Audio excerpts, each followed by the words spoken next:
Hello and Salve. welcome to the sixth round of our PPG IndyCar World Series, coming to you tonight from the Indianapolis Motor Speedway for the 71st Indianapolis 500.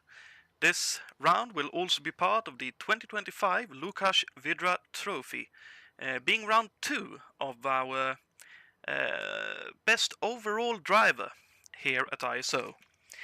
We will gladly thank Purdue University All-American Band for their iteration of On the Banks of Wabash, and that being the Indiana State Anthem. And with me in the booth tonight,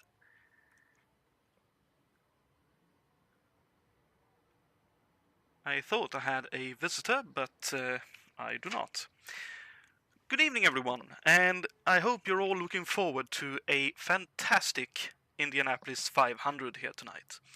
It is promising to be one of probably the best we've ever hosted here at ISO, and the racing is likely to be very entertaining overall, especially if you base it on the IRL race back in 1987, which were very enjoyable to watch in my own opinion.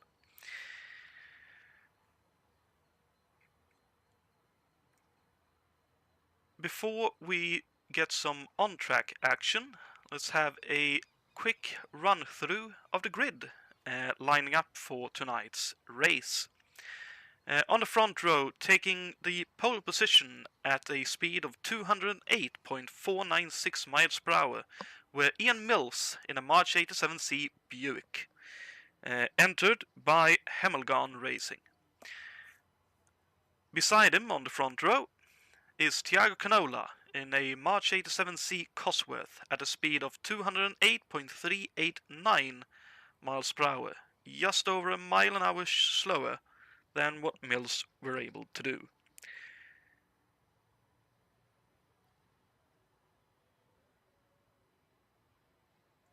And he did that in his Machinists Union entered car. For this race we have a 2x2 grid, sadly a downside with the simulator that we decided to use in the form of AMS. On the second row we have Cesar Shlapinski, first of our one-off drivers in the March 87C Brabham, the Gallus Racing entry. Beside him, fourth on the grid, is Anders Nilsson, our championship leader, in his Dick Simon Lola T87 Cosworth. Third row, we have Brian Yannick in the Curb Racing entry and Richard Wilkes in the second of the Gallus Racing entries. On the fourth row, we have Giovanni Centurame in the Arciero Racing entry, and beside him we have John Tim in the Craco Racing entry. Row 5 we have Ruben Fernandez picking up the Patrick Racing entry number 20 ahead of this round. And beside him we have Juha Bors in the AJ Foyt Enterprises entry. On row 6 we have another one-off driver in the form of August Watering in the number 91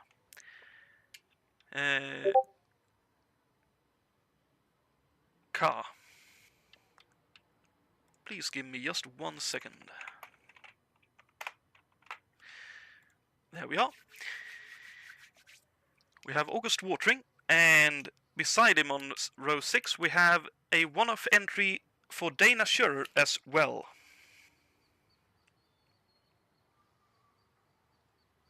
Driving the Doug Shearson entry.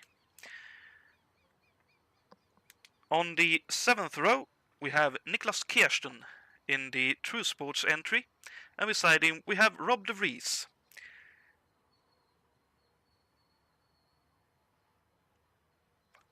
In the second of the Machinists Union entries. On row 8 we have Jason White in the Newman Haas entry, and beside him we have David Saber in the Vince Granatelli Racing entry. On row 9 we have Alberto Equino, Little Al, in the second of the Patrick Racing entries. And beside him we have David Wattman in the Alex Morales Motorsports entry. On row 10 we have Jacob Fredriksson in a March 87C Buick powered car, the second Buick that made the grid, entered by Pace Racing. And beside him we have Ray Riddall in the second of the Dick Simon entries in this race. On row 11 we find Grant Riddall in his Rainer Racing entry. And beside him we have Filippo Marazzi in the second of the Hemmelgarn entries in this race. On row 12 we have Ryan Walker, another one-off entry, in the Wens entry, a March 86C Cosworth. Jules Bouchard lines up beside him in his Penske Racing March 86C. Another Penske we find on row 13 in the hands of Michael Drexler. And beside him we have Simone Gilardini. Another one-off driver in an AJ Foyt entered car, the March 86C Cosworth. On the 14th and final row we find Oscar Tim in the leader card Racers entered machine, and beside him lines up Gabriele Del Piccolo in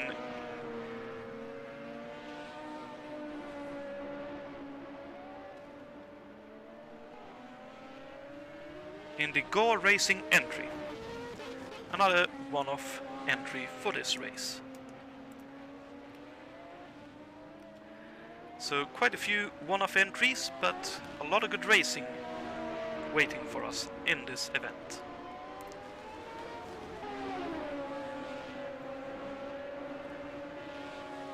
Let's see if we might be able to get just a little bit of on-track action, get a lap around this track going before the start of this race.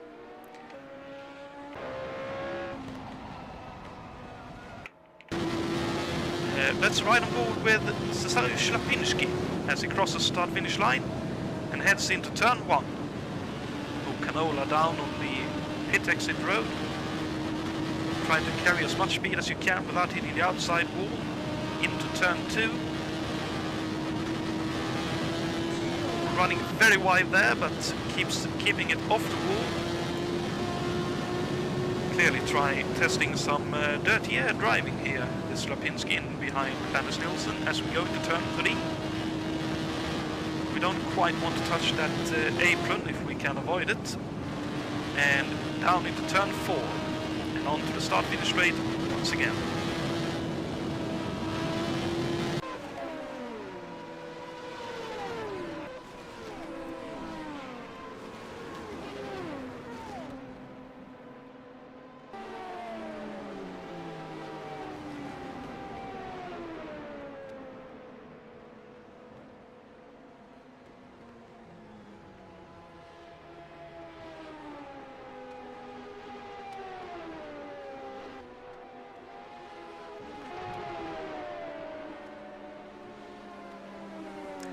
Now it is time for us to leave you in the capable hands of Jim Neighbors as he will sing Back Home Again in Indiana.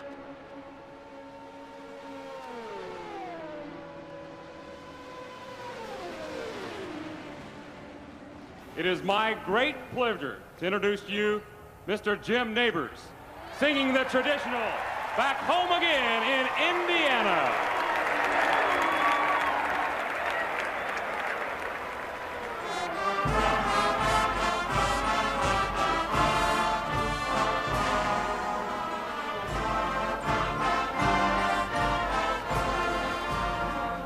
Back home again in Indiana, and it seems that flaming candlelight, still burning bright through the sycamores for me. Gone to mourn hay, since all its fragrance through the fields I used to roam. When I dream about the moonlight on the water, how I long for my Indiana home.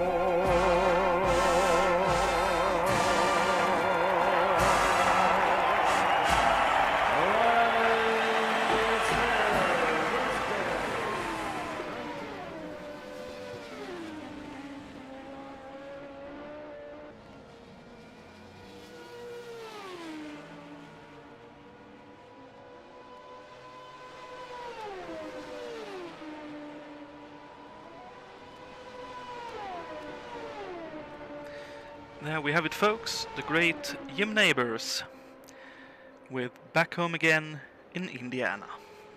As we are just a few minutes away from the start of the race, the drivers just taking a few more minutes to get themselves situated and ready for the start of this 500-mile endurance.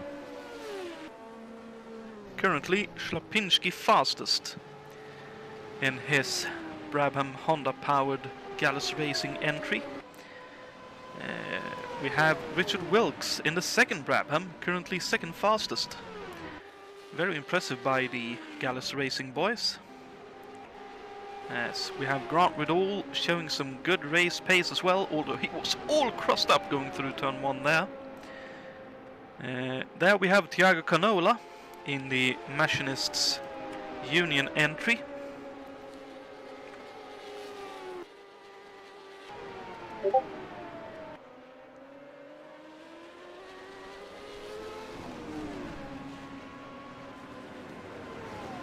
And Del Piccolo showing some great pace in that car.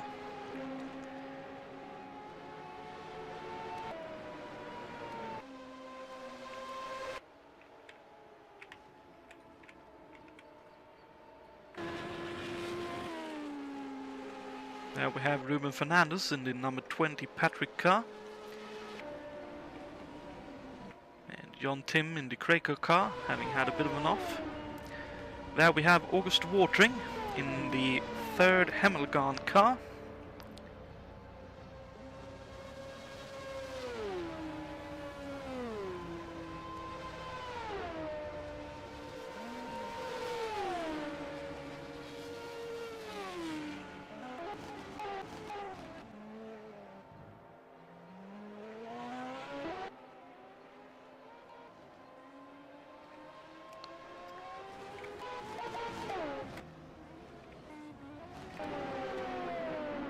There we have Oscar Tim in his one-off drive in the Toshiba-sponsored entry for leader card races.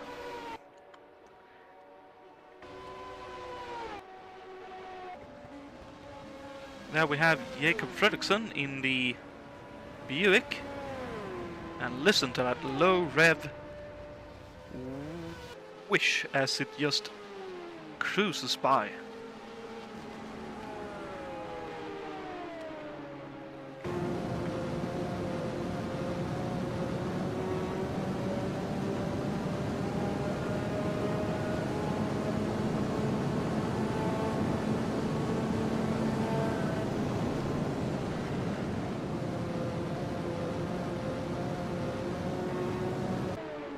It's just such a strange engine to listen to. The closest I can think of to emulate what this sort of is compared to the Cosse and the Elmore and Brabham Honda would be when Seat Sport for the 2007-2008 season of the World Touring Car Championship decided to enter a turbo diesel car or set of cars, which had a very different engine sound compared to everyone else on that grid as well. Let's go and see if we can find the other one-off entries that we have. Here we have Marazzi in the Hemmelgarn entry. Here we have Ryan Walker in the Wens entry. There's Drexler. Here we have Simone Gilardini in the fully red AJ Foyt entry. Oh, and hitting the wall he does as well. There we have Ian Mills as well, the white and red entry for Hemmelgarn. And here we have, I was going to say here we have Dana Scherer, but we do not. As we head into the race session, let's all get ourselves situated and ready for this 500-mile endurance race.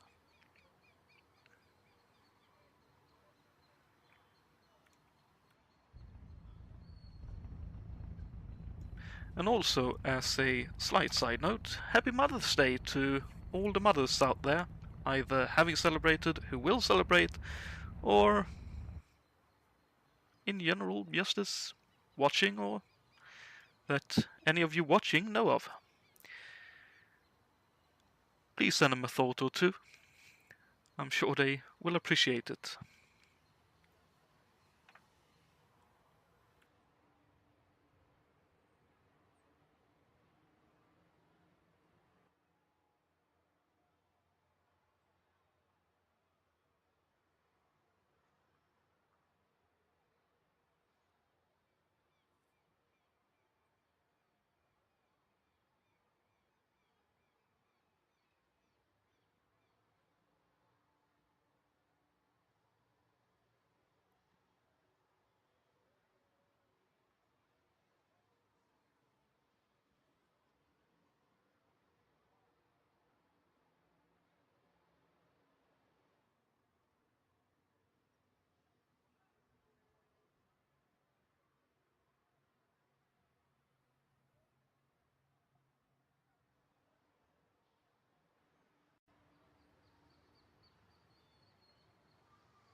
As it appears that we are waiting for possibly one or two drivers just to join up on the server. We will have the race with you in a few moments' time.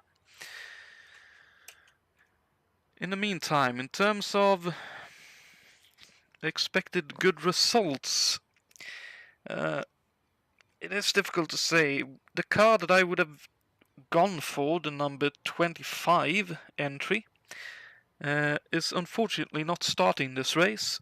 It did not qualify. Henceforth, one can't go with what went well in the real-life race. But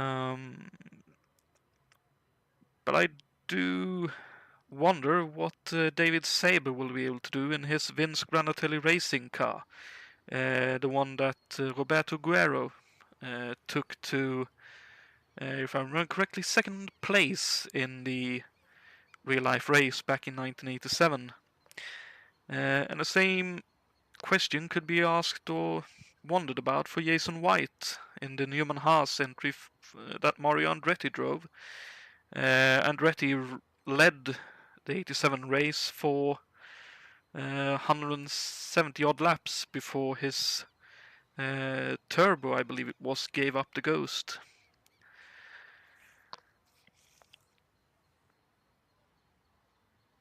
And there's of course other drivers that one has to think about as well.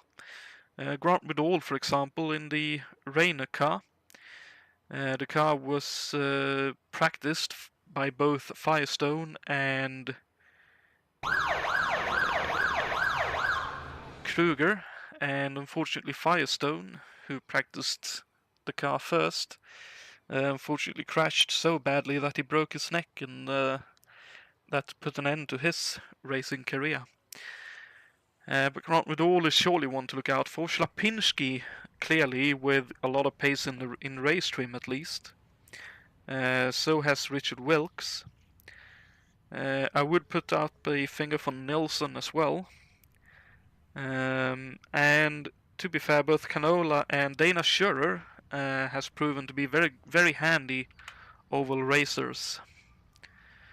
But that being said, looks like we are getting ready and good to go here.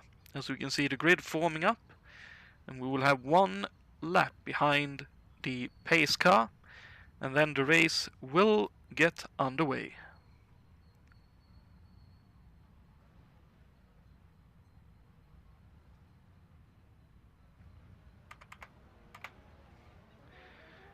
There goes the pace car.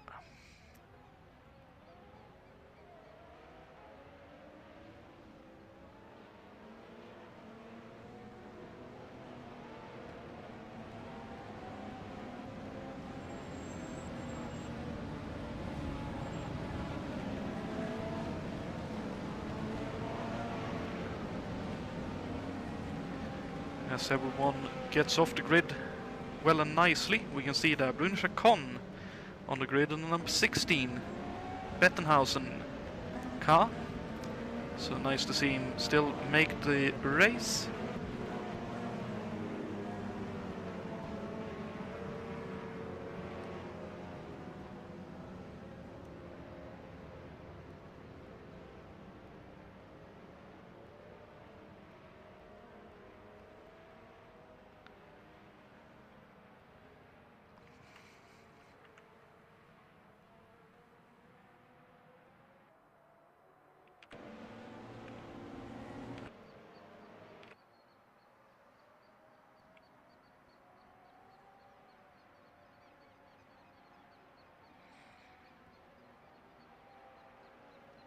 And of course, drivers to expect good things from.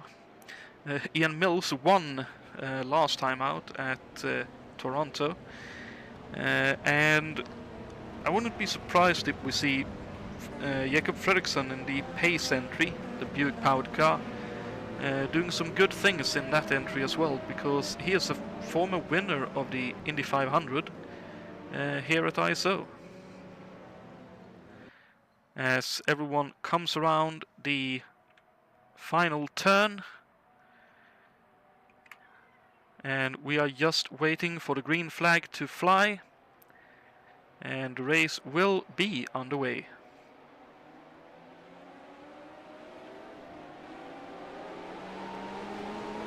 As the green flag is out, and Ian Mills takes the lead going into turn 1. Canola second, Schlapinski third, and everyone else in behind.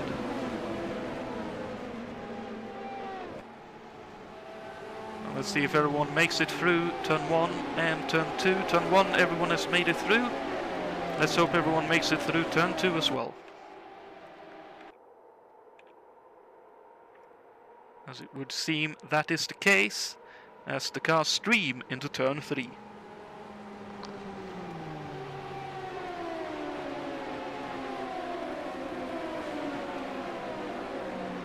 A few of the drivers a little bit wide, Bouchard towards the back, very wide.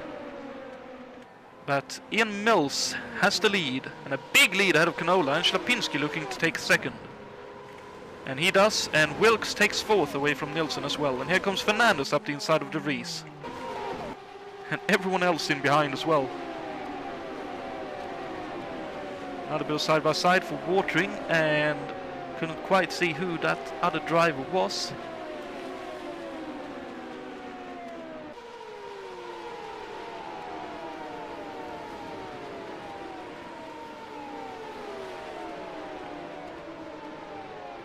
Could have been Bors maybe, going from 10th to 11th, and Kirsten up to 12th.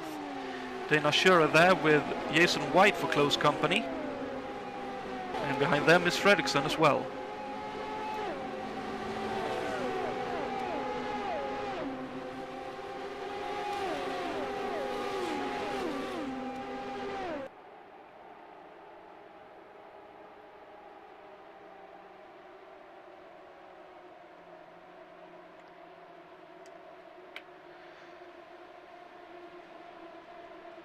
You can see a few very strong cars running more or less together here, with Schura, Kirsten ahead, and then we are looking at Jason White, as well as Fredriksson looking for a slight move up inside, and behind Fredriksson we have Grant Riddall, and behind him August Watering, who gets very wide in turn 3, keeps it off the wall I think.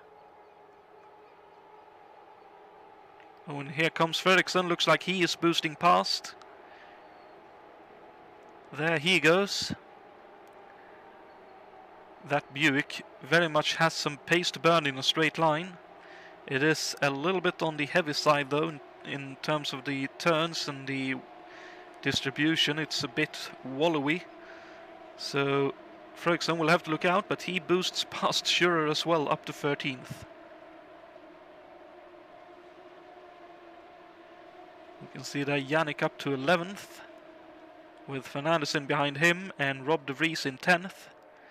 With Canola 7th as Ian Mills, a 44.9 is a blistering early lap pace. In the real life race, lapping started post lap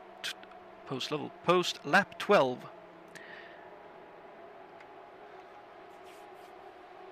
We'll have to wait and see if that is the case here tonight as well.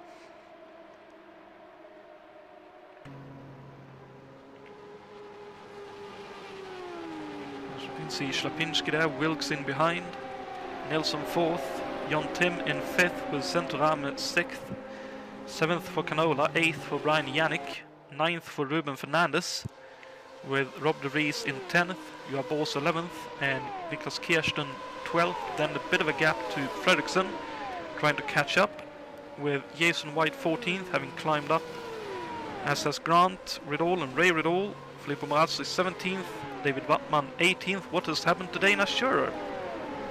Oh, she's all the way back in 20th. But still going though, which is nice to see.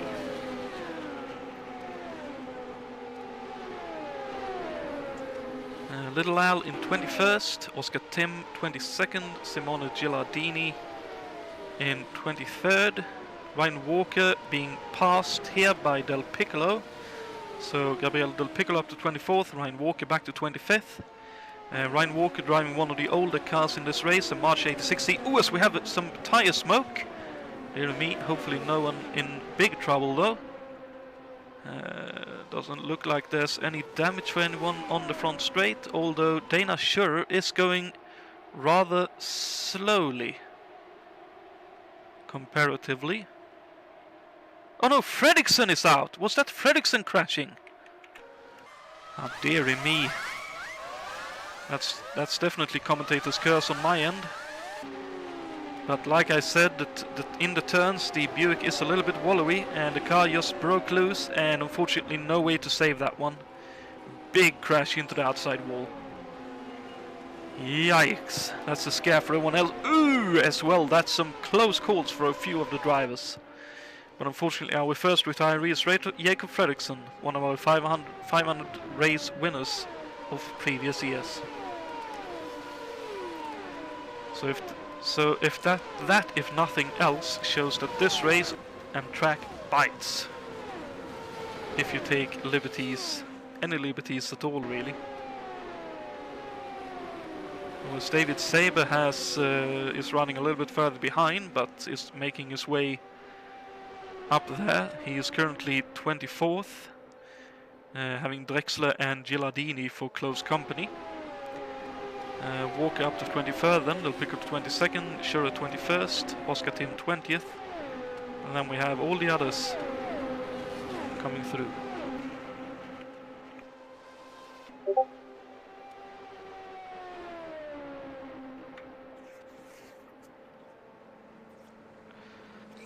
And Ian Mills here enjoying a 6-second lead.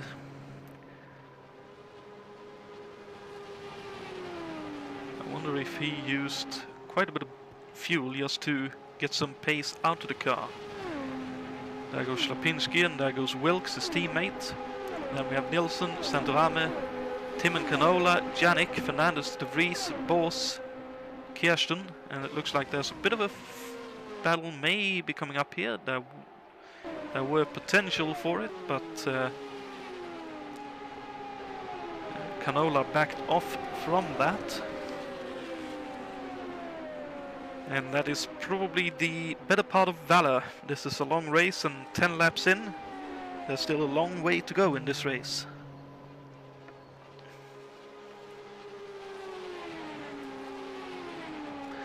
Oh no, and another retirement in Rob De Vries. Ooh, another one biting the dust here, going into turn 1. Ooh, turned just a bit too much in, touched the apron, and the car unfortunately snapped around on him. And that's the end of the race for De Vries. Most unfortunate.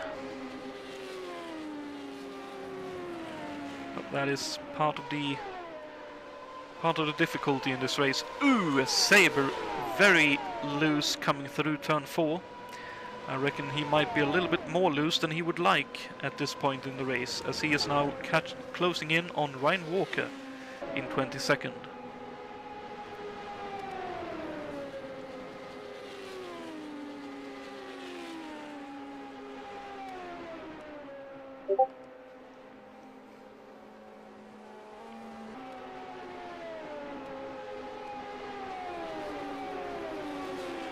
There goes Sabre. Ryan Walker leaves him all the room in the world.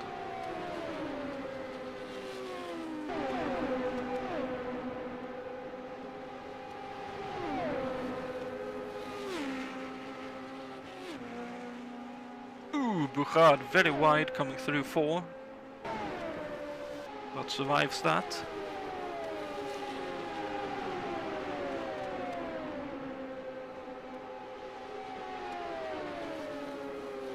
Was in Mills another fastest lap, a 44.9, only 100 or 2 faster than his previous fastest lap, but still showing that there is a lot of pace in that Buick powered a March 87C.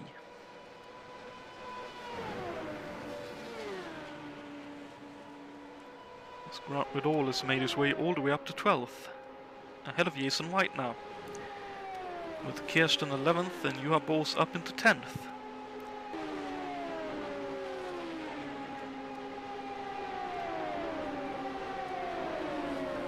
Ruben Fernandez a little bit wide at turn 3, but gathers it up nicely going through 4.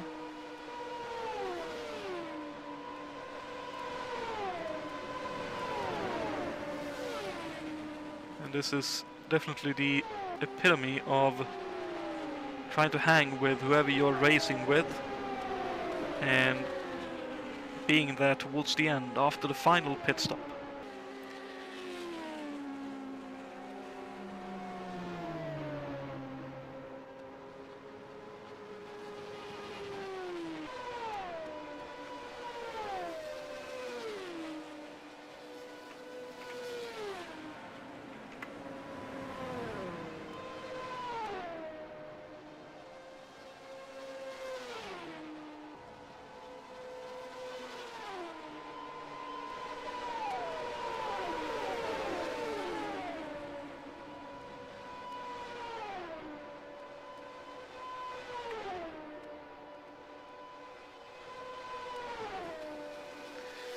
With a bit of a quiet time in the race at the moment,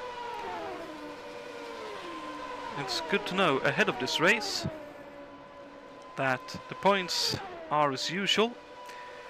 20 points for first, 16 points for second, 14 points for third, 12 points for fourth, 10 points for fifth, and 8 points for sixth, and then dropping by 1 point from 7th to 12th, 6 for 7th, and 1 point for 12th, with 1 point being scored for pole position, that being Ian Mills, and 1 point scored for most laps led. And both finishers and non-finishers score points, and all rounds count towards the overall championship.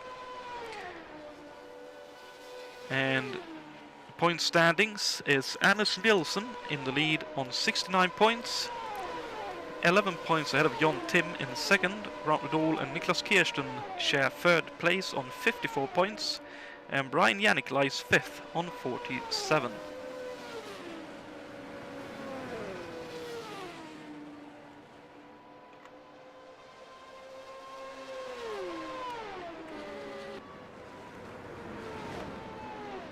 And lappings have started, roughly lap 15 for our race here tonight.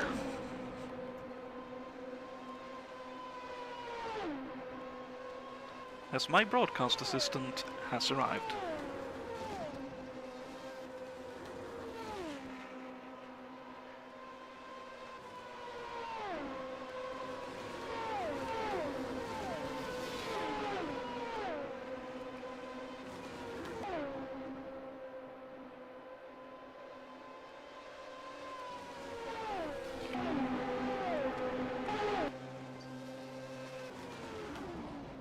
Ian Mills with another fastest lap, if I saw that right, that's a 44.5. Definitely very, very fast.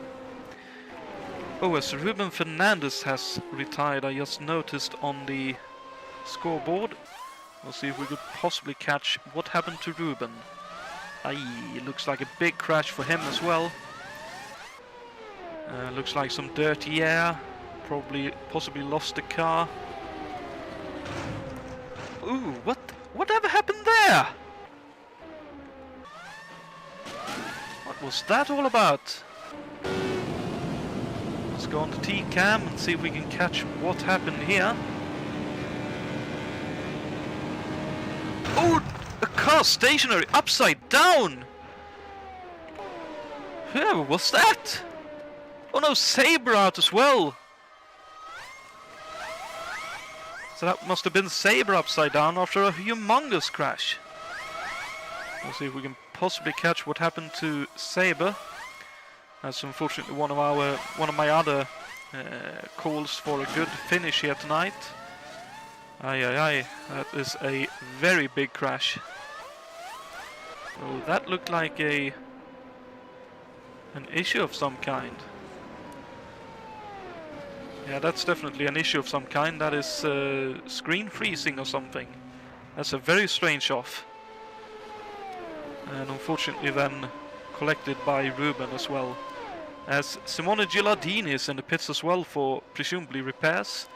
The first pit stop shouldn't happen until roughly lap 30 to 33 if you want to have a good shot at making the full race on the fuel that you're using.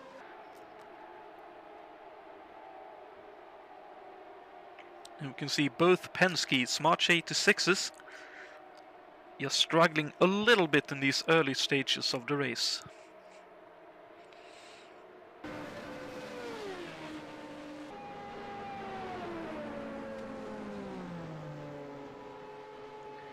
And now we have Oscar Tim. I believe that would be for position with Schurer and Little Al, and up the inside of Little Al he looks. Little Al holds on around the outside.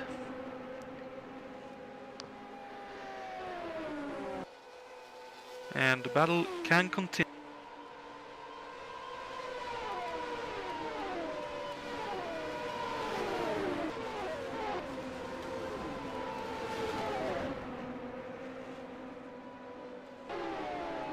Oh no, 3 wide! No! Aye!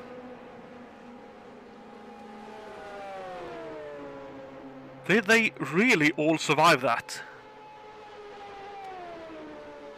Tim and Little Al did. Marazzi, where is Schurer? Because Shura was in that battle as well, I seem to remember.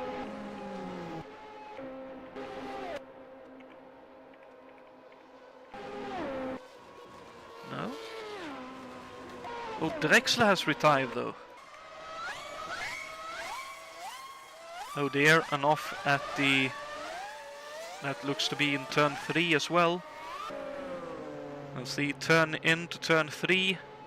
Kaya's turned a little bit much. Got loose on him and he tried to control it. Locked up and into the outside wall he goes. So somehow...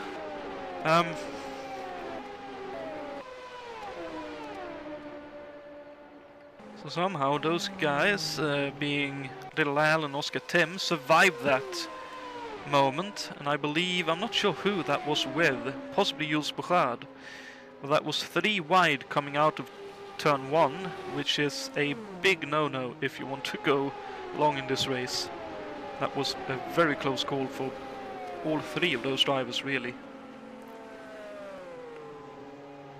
As August Watering is up to 15th, David Wattman 16th, and Dana Schurer wanting that 16th and boosting past to take 16th ahead of David Wattman, now 17th.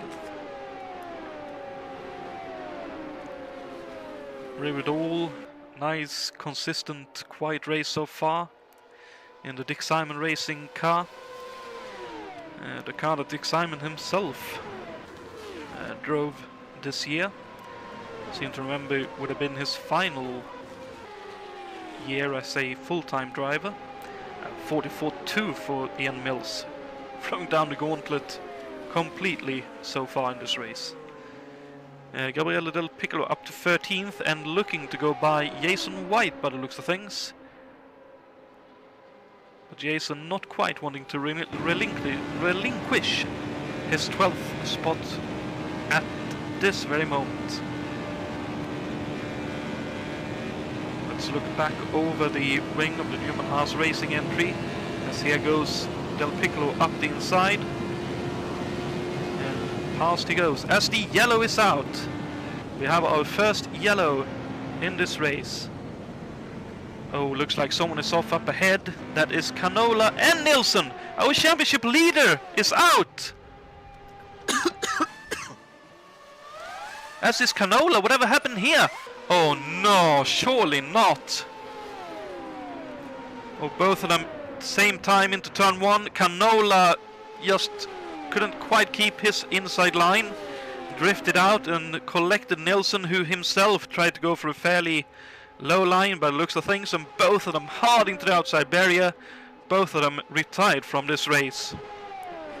And that opens up the championship hunt a whole heap of a lot. But that is indeed our yellow, first yellow of this race, as Little Al is the final car, I believe, to take the full course yellow.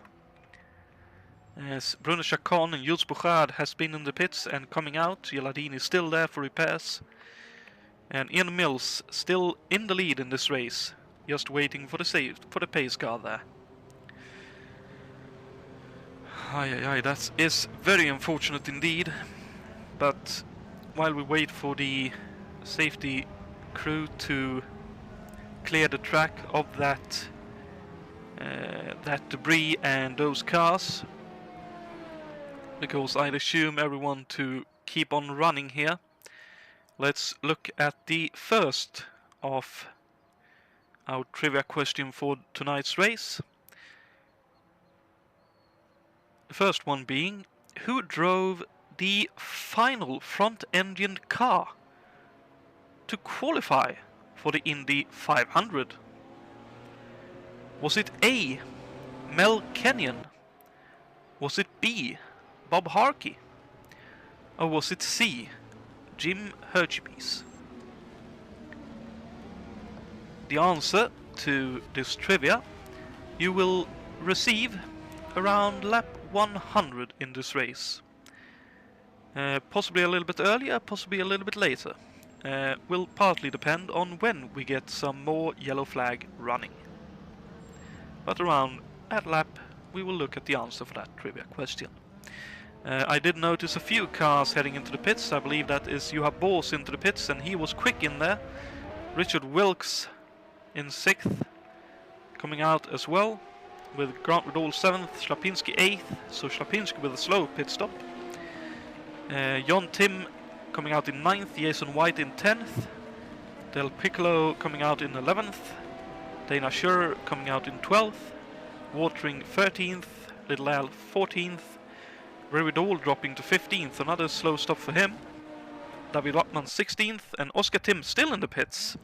I wonder if his crew might be repairing a little bit of damage to his car.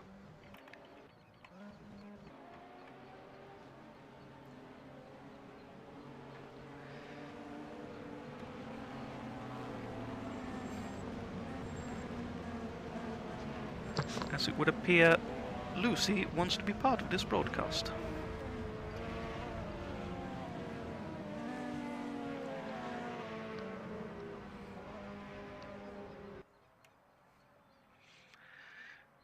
Looks like we have one more lap behind the safety car.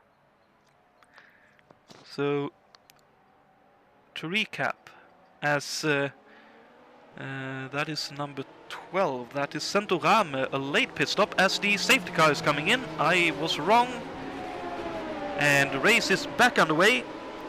Ian Milston in the lead, Brian Yannick second, Niklas Kirsten third, and Juha Boos top of the pile of those who have pitted so far in 4th. So just a slightly early pit stop for him, but that should still be very much doable. Doing that, and here he comes up the inside, looking to get by Kirsten, and there he goes. Kirsten leaves the room. Kirsten knows that Boos has new tires, Kirsten does not. And will probably hope for another yellow very shortly to save himself, because comparing a yellow to a green pit stop, there is no comparison. It is so much slower to do it during green flag running.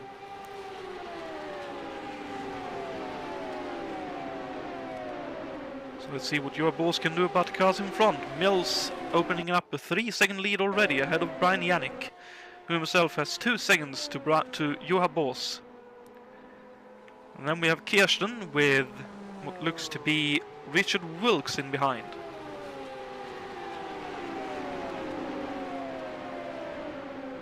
Richard Wilkes is another of our very handy oval drivers,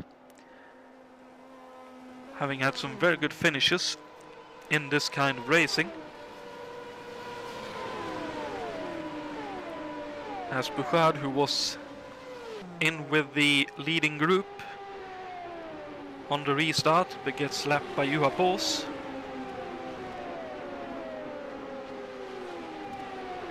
And it does look like for now Juha Boos is running to a strategy in terms of pace. And he is just letting the 2 in front pull away a little bit as they are running on low fuel and old tires.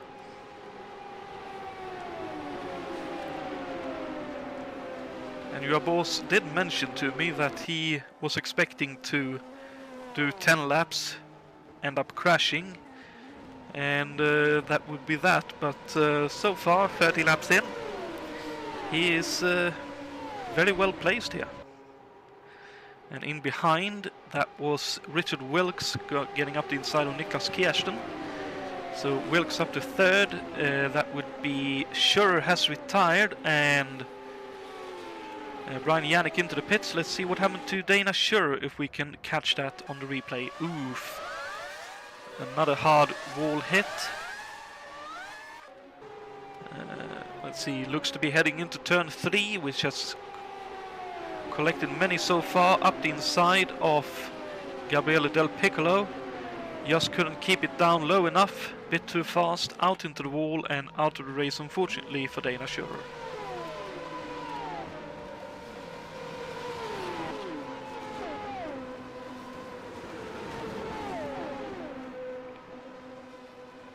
As Mills is now into the pits. Let's see where he comes out in relation to our current leaders in this race.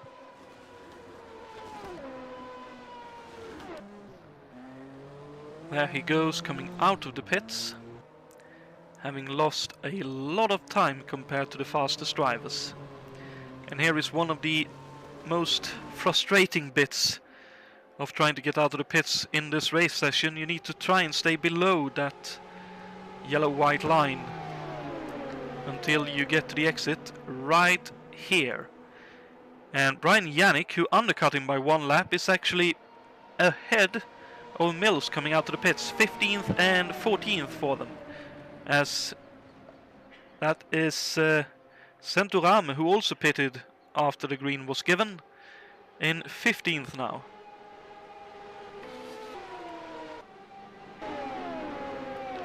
So those 3 will be having to hope for another yellow to catch back what they have lost in terms of time.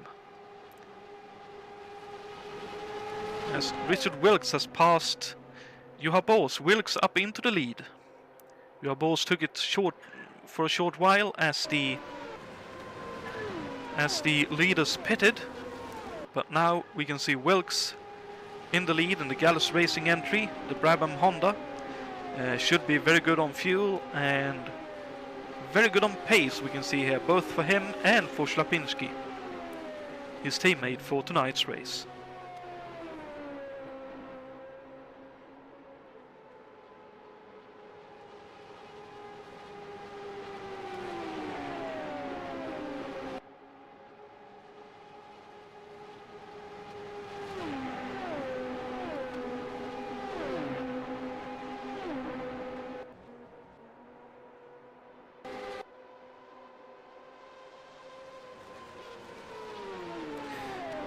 We could see there Richard Wilkes, Slapinski looking up the inside of Kirsten on the exit of turn 4.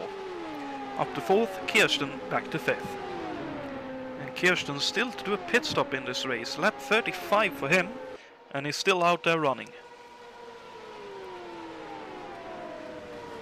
So I can't think he will have much more fuel to go, maybe 1 more lap at most at this point. But that's still putting him in a very decent spot in the True Sports entry for the rest of this race.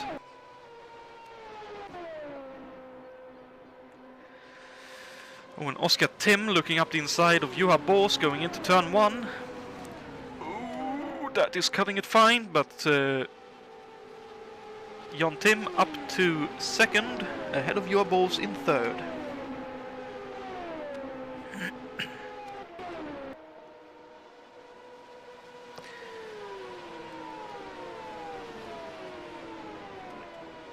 And the rest of the top 10 looks more or less spread out. Jason White in 8th now, with Watering in 9th.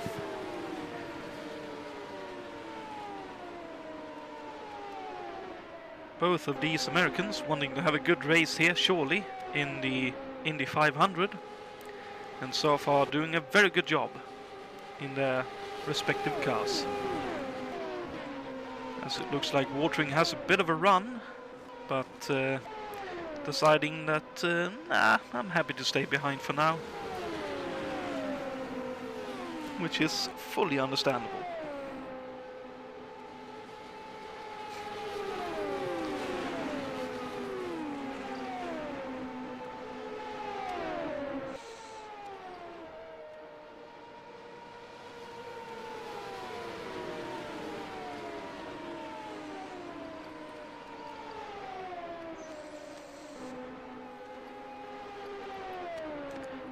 And Jason with a bit of a loose coming out of turn 3 there.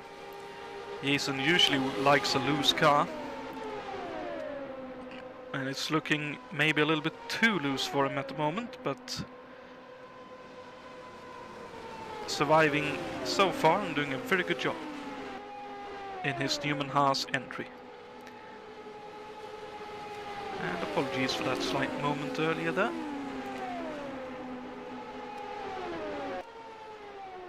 As behind, Buchard doing what he can to try and hang on to the faster cars here.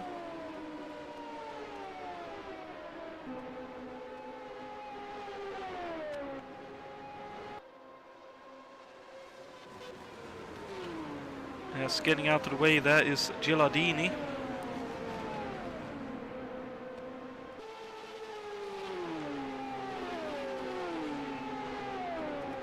Which is technically what drivers have been asked in general not to do, but if he's trying to get up to speed, then that would be understandable, that he is staying out of the way until he gets his tires up to temperature.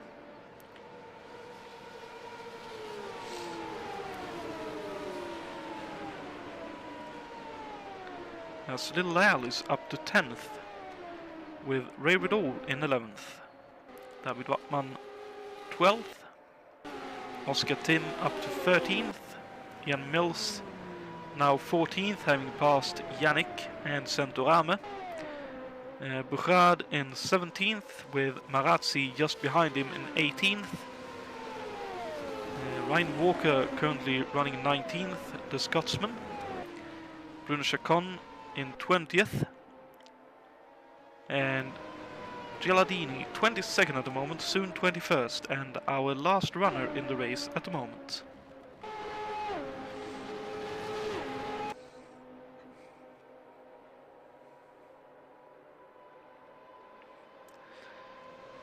As we can see Wilkes there, and behind him the battle looks to be on between Craker Racing and the second of the Gallus cars.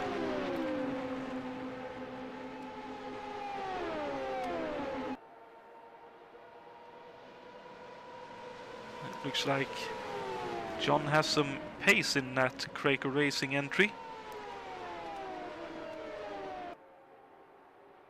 John running a March 87C Cosworth powered entry, while Wilkes and Schlapinski are both also in 87 chassis, but running the Brabham Honda power plants in theirs.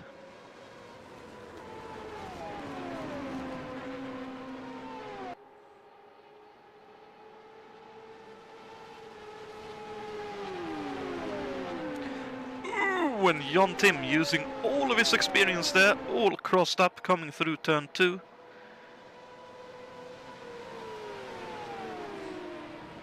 That is what I know. I would not be able to survive. I would have crashed immediately, having gone that sideways on an oval track. Schlapinski all sideways as well, but getting the drive. It is amazing to see some of these faster drivers handle the cars around this place. Seeing things that, at least I know, I would never be able to do.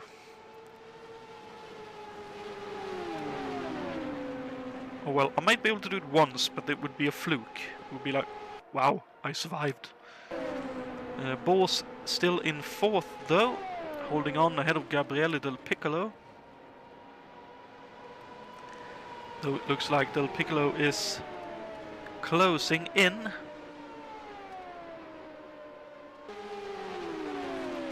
And Kirsten in behind them, with Riddle Grant in 7th. Pearson White still 8th, Watering still 9th, and Little Al still 10th.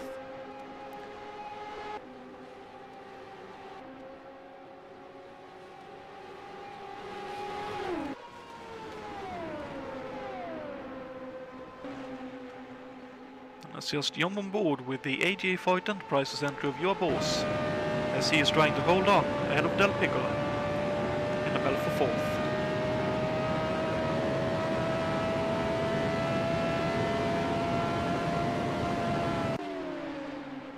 There goes Del Piccolo.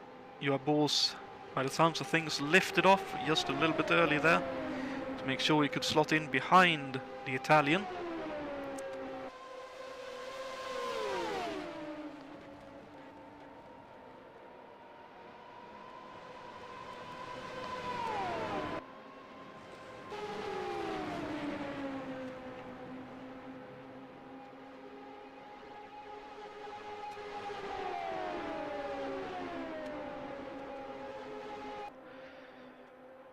Look at this, Schlapinski looking to try and have a go, and Jon likewise looking to close in on Richard Wilkes. A three-way fight Or three-way run. Ooh, Shlapinski almost running into the back of Jon Tim there. Side by side through 4 now. And Jon still with the draft, but Shlapinski just pulls ahead. So Gallus Racing 1-2 in this race, with Craker Racing third. All marches at the top 3 positions in this race. As is Del Piccolo in a year-old march in 4th. Juha Bors, the first of the Lolas in this race, running 4th.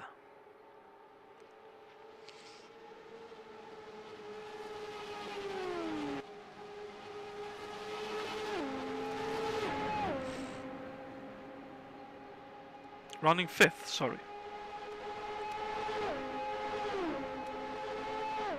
And Kirsten 6th. So 4 marches and then 3 Lolas. 4 Lolas because Jason White is also running a Lola T87. Oh no, all crossed up on the exit there. That was Gilardini, I think. Did he survive? Oh my god, he did. If only just. That would have been a heart-in-mouth moment for him. Let's jump on board the T-Cam and have a look at that.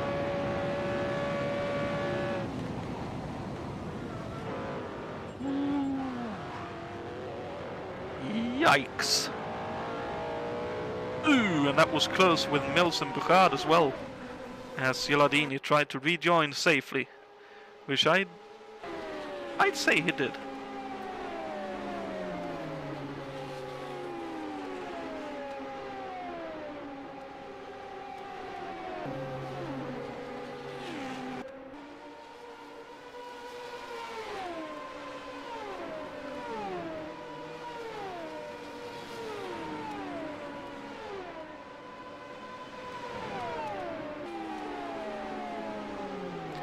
Rividal down to 14th, David Wattman down to 13th, as Ian Mills has climbed his way up to 12th now. Back into the points in that Buick-powered Hemmelgarn entry. As he flies by Bruno Chacon into turn 3. And he's only a few tenths behind 11th placed Oscar Tim.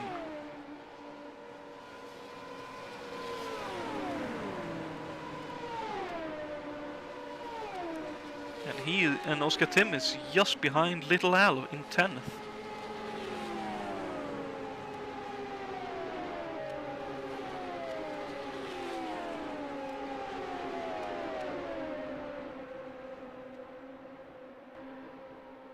And here comes Ian Mills, but there goes Oscar Tim up the inside of Little Al, and Mills streaking up the inside.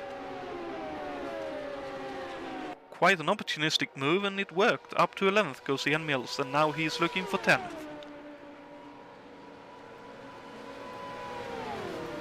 So Oscar Tim up 1 and then down 1 again.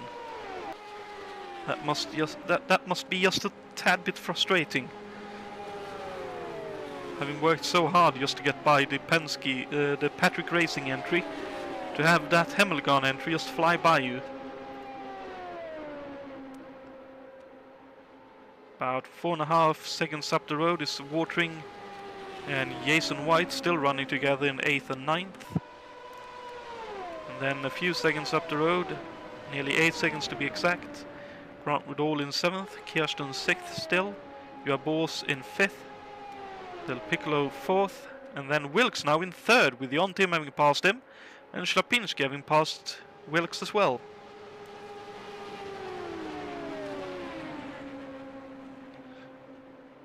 But that could very well be Wilkes, as it is called, letting them go.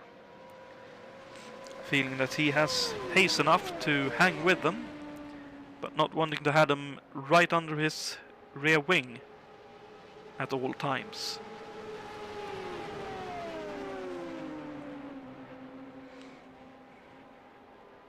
Oh no, a car off! Is that Ray Ridall, I wonder? The second of the... Yes, it is. The second of the Dick Simon entries. So Dick Simon with a really unfortunate evening here. Oh no, not another contact, surely. Yes, Ray Ridall 15th by then. Or 16th, no, 15th, difficult to say, but that was definitely contact. Brian Yannick looking to get up the inside and contact with the left rear of Ray Ridall's car, and Ray Ridall hard into the outside barrier. That is so unfortunate. Oh, and someone else got collected as well. Who was that? Let's see, is anyone in the pits at the moment? Or heading for the pits?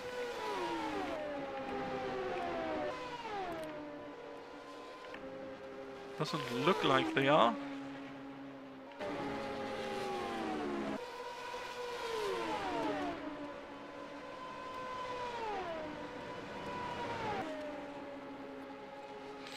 But that is very unfortunate, but again, just part of racing in this place to some extent. Jos Bouchard and Filippo Marazzi still having a nice little scrap here for 16th and 17th now. And past them is looking to go, that is still Centurame. Oh no, Marazzi, loose, onto the inside grass. Oh no, no, no, no, no, no, no! Oh, that's so unfortunate. Marazzi just didn't slow down enough and the car just wouldn't turn enough for him. Into the outside wall and looking to go to the inside and let everyone pass. That's unfortunately Marazzi as well out of this race. Just got caught out behind Centurame. Centurame went by. That is so unfortunate for Marazzi. He was having a good race. But that is also part of racing here. You need to work with traffic. As Oscar Tim comes out of the pits, having pitted for him at the end of lap 53. That is very early. But maybe he has a strategy in regards to that, as Bouchard looks to be heading in as well. And Jon Tim is in as well. So both Tim brothers in laps apart, end of lap 54 for Jon. That also seems just a little bit early. In my book at least. As Jason White has finally gotten rid of August Watering in behind him. As Grant Ridall into the pits as well, as is Juha Bors. And Richard Wilkes. Szapinski does one more lap, Del Piccolo as well, and Kirsten. And Mills. And there goes Richard Wilkes out to pits. Quick pit stop for him. Yet again. Let's see who is fastest here between Bors and Grant. Looks like Bors is just a tad bit quicker. As one of the Patrick Racing entries comes in as well. That was Little Al. There goes Watering out to the pits.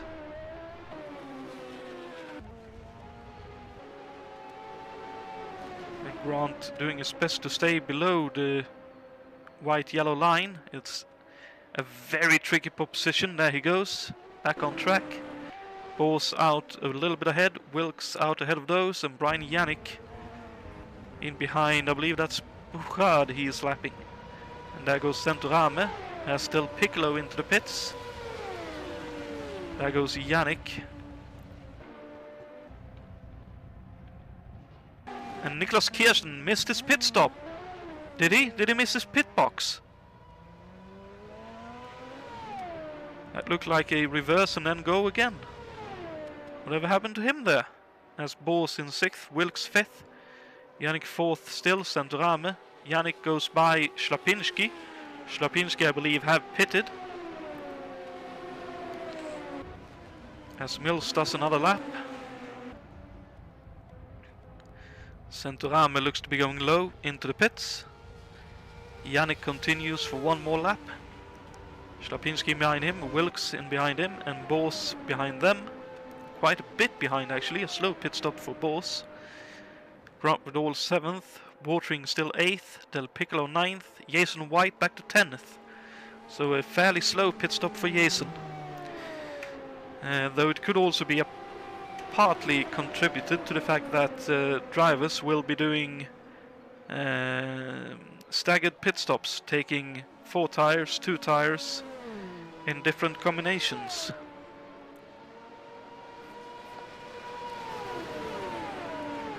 And Oscar Tim just behind Jason White here, as out of the pits looks to be coming Jon Tim.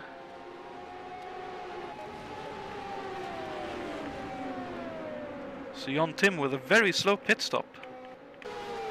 He's down to 15th, just barely. Oof. That is on the limit, but he wants to try and get out as quickly as possible because he has lost, I believe, at least a lap due to some form of damage repair. 2 laps even to Mills, 1 lap to Yannick and Schlapinski and Wilkes.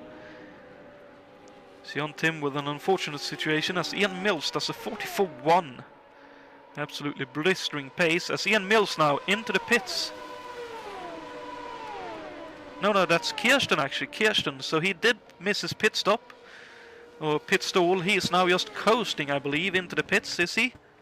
Yep, no engine in that car. He is just trying to coast all the way to his pit stall, which is at the very end of the pit lane. I wonder if he'll even be able to make it. That is one long wait for Kirsten. Looks like he'll just be able to make it. He just needs to make very much sure he hits the stall. If he misses it, he is in big trouble. Okay, looks like he managed to get in there. And his pit crew will get to work as Yannick leaves the pit lane.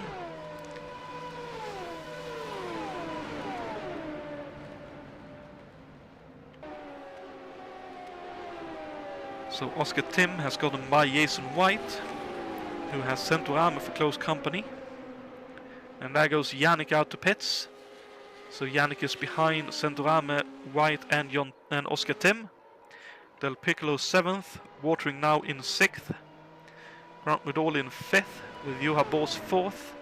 Ian Mills coming out of the pits, currently 3rd, but I'd imagine he'll drop to 5th. But that is a very good recovery drive so far from him, after having had to stop during a green flag when most other drivers stopped during a yellow.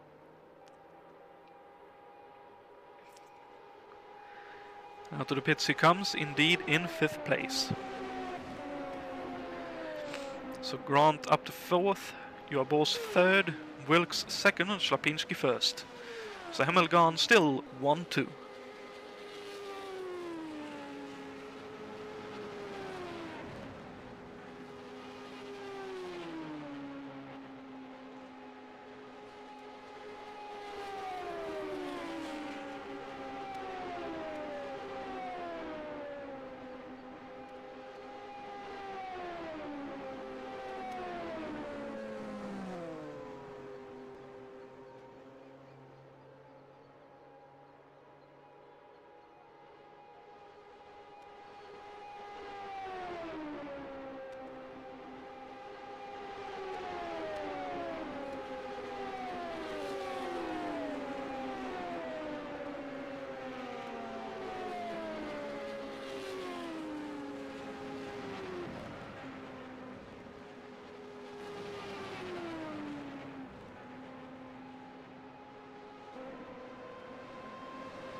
We indeed have, unfortunately, 8 retirements so far in this race.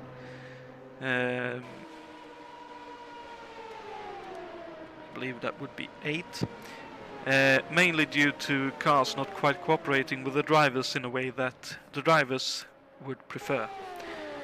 But that being said, over a quarter of the way through, and Oscar Tim has retired. Oh no! Whatever happened to Oscar? Oh dear. Oh dear, another one at turn 3. Turn 3 taking no prisoners tonight, as that looks just a bit wide, and out into the outside barrier. The car got very damaged on the suspension, down into the infield and out hard into the outside wall. And Oscar doing his damnedest to try and get off the racing line by the looks of things. That is a very dangerous place for the car to end up at. But finally gets the car off the track and everyone is able to continue. As Richard Wilkes into the pits again, lap 64. Don't tell me he picked up some damage and all of that. Did he?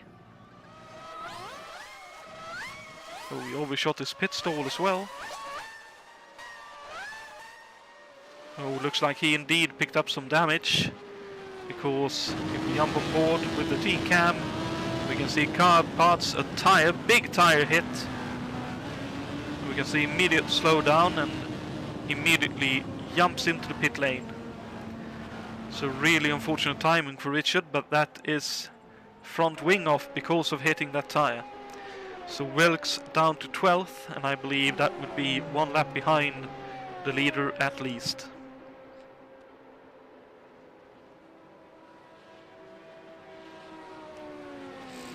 So in a way, good on Richard for realizing he had already lost his front wing, because that could have been very bad going into turn 1 with no front wing. But very bad luck to find that rogue tire out on track.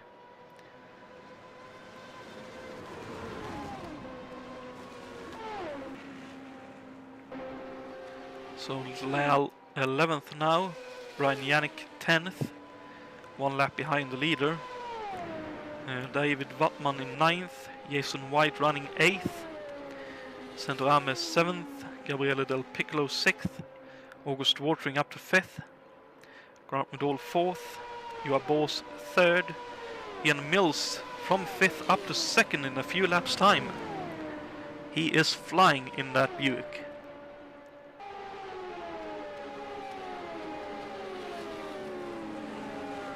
But the one thing the Buicks have had difficulty with is reliability, so we'll have to wait and see. But at least on pace, it is very much right up there. But he has a lot of time to try and catch up to Schlapinski, who is 17.5 seconds in the lead ahead of Mills.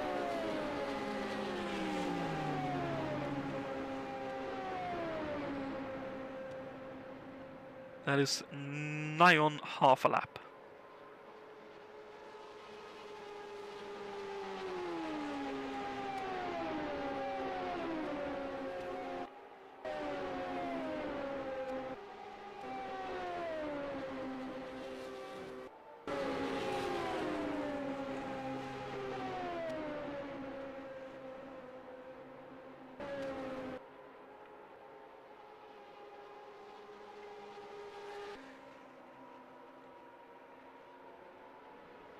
And actually, let's jump on board with Ian Mills for a lap, see how he tackles this racetrack.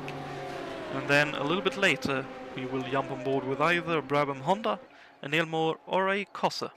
So you can have a listen and see how the other cars are dealing with this track.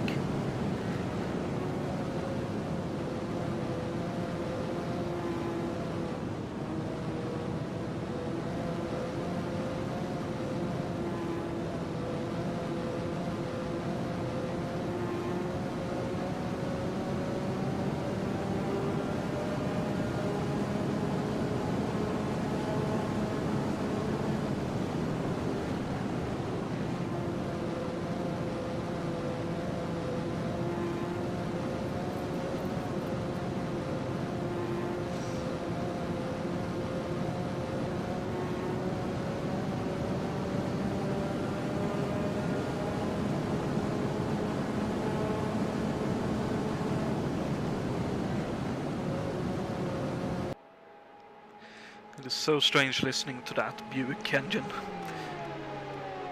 It'll never get old. And it's good to see Niklas Kirsten still in this race, despite the pit lane kerfuffle that the True Sports team put him through, forcing him to do a slow lap on very little fumes left in that tank. Ooh, and Mills all crossed up going through turn 3. Turn 3, very clearly the most dangerous turn on this 4-turn super speedway. So we can see that Ball's third. Here comes Grant Riddall. Juha 15th. Chacon currently 17th. Here comes Richard Wilkes and Del Piccolo, and August Watering not far behind Del Piccolo there, and Centurame 7th. Here comes Jason White in 8th, followed by Gilardini and Schlapinski the leader. Almost ready to lap Jason White, who's running in 7th at the moment. No, 8th at the moment, my apologies. Let's just follow this little bout for a moment between Del Piccolo and Watering.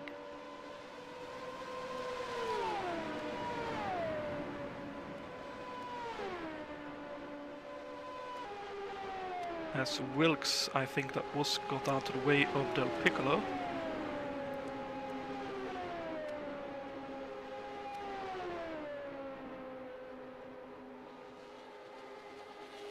So Wilkes clearly struggling just a little bit for pace after his repair stop about 10 laps ago now.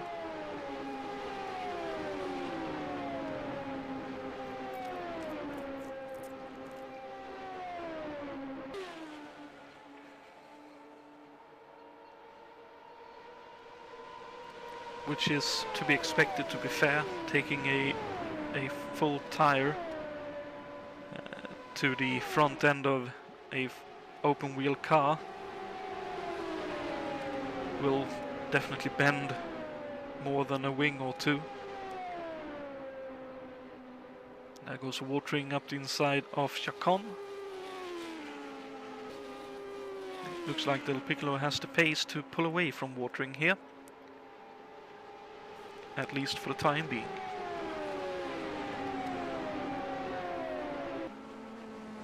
Yannick has passed Wattman, so Wattman David down to 10th, Yannick up to 9th.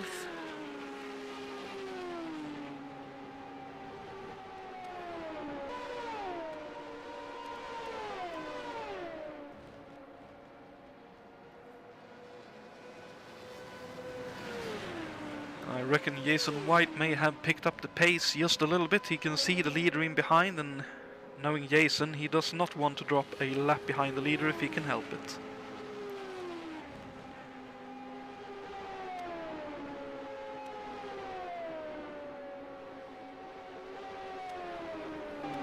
That or Schlapinski has just backed off a fraction,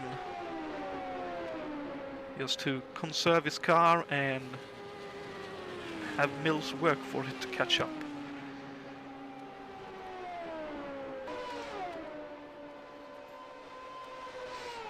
Either or, Schlapinski doesn't look to be getting that much closer to White at the moment.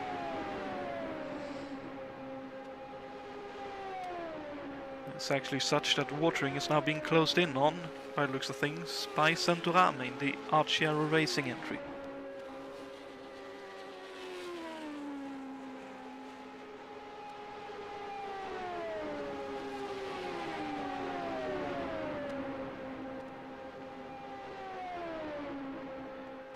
So let's actually take this opportunity, jump on board with the March 87C Corsa and listen to that car work its way around this track.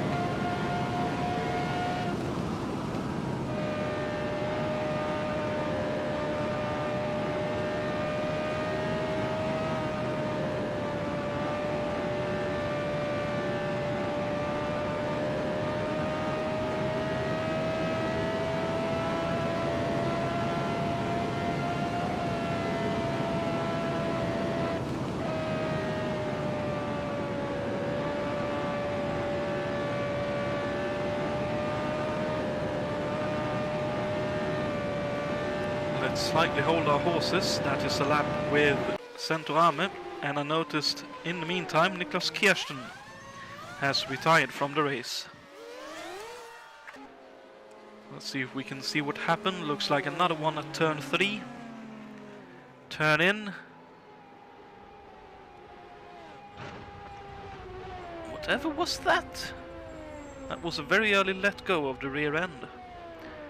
Almost like he lost the rear wing before he turned in, but either way we look at it, that is unfortunately 5th place in the championship, retired from this race.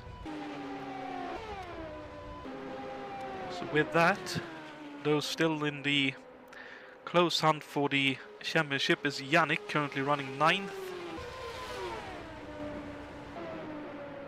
Grant Riddall, currently running 4th. He is equal 3rd in the standings. And we have Jon Tim, I believe, still running, but currently outside the points in 13th.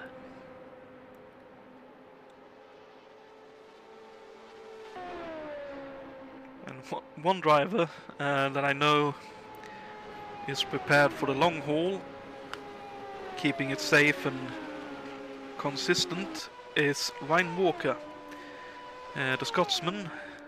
No stranger to endurance racing.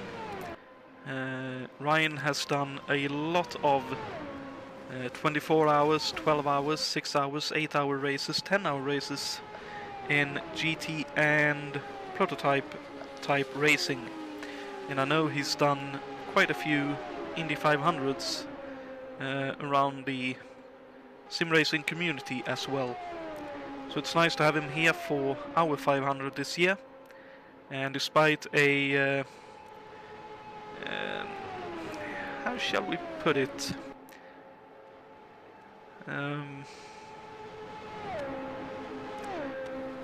one of the less fast entries in the form of the Wens entry, a March 86C with a Cosworth engine. He is doing a very good job keeping himself in the race, currently running 14th.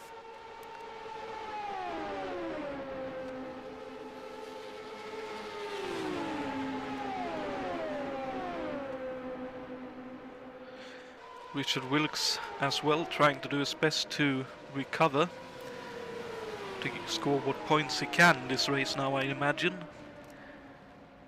I would think any thought of a race win here, considering the damage he clearly is carrying with less top speed, is probably out of the window now.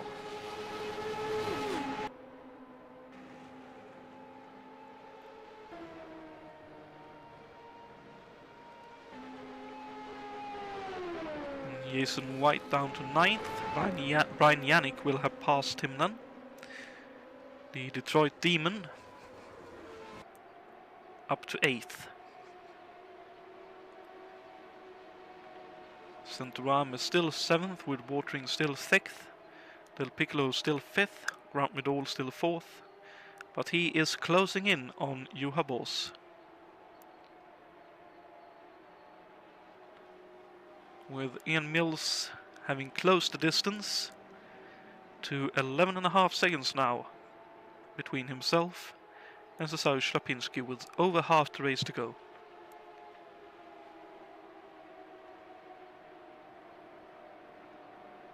Let's see what happens here, as there goes Grant flying by. T87 on T87, Cosse on Cosse action. Slam dunk run for the Rainer Racing entry.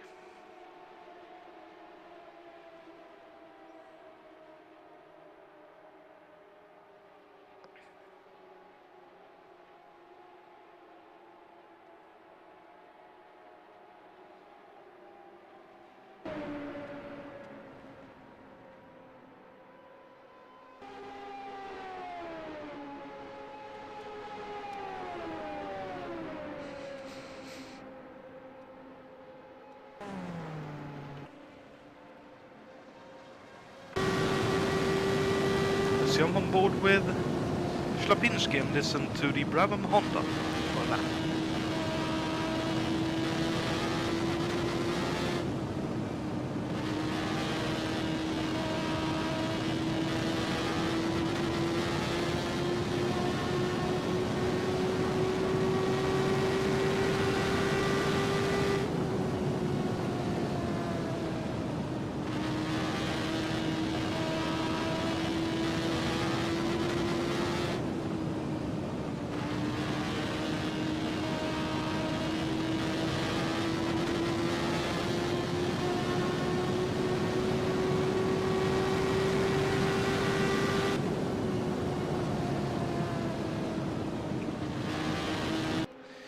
And that is a lap with the Brabham Honda, and listen to how much fuel saving and early lifting Ślepinski was doing into turn 1 then.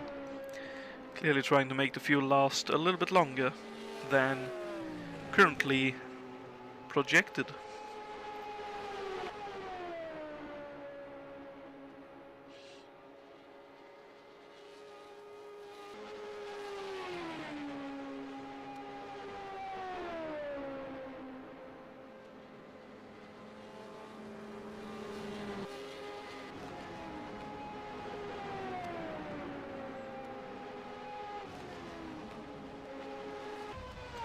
Del Piccolo 4th, because Grant Riddle is into the pits, as is Juha. Juha out. End of lap 84.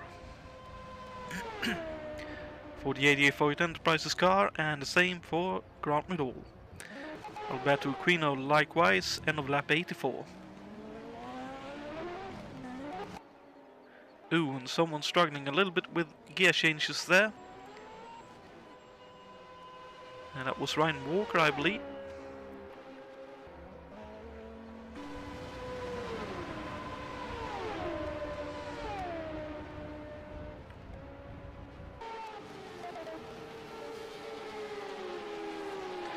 Ooh, and Watering, having pitted a lap earlier it seems, all crossed up going through turn 1 in 12th.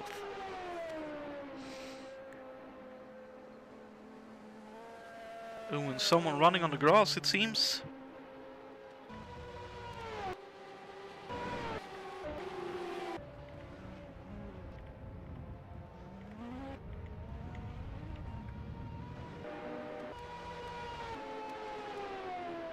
Quino coming out of the pits with, I believe that would be probably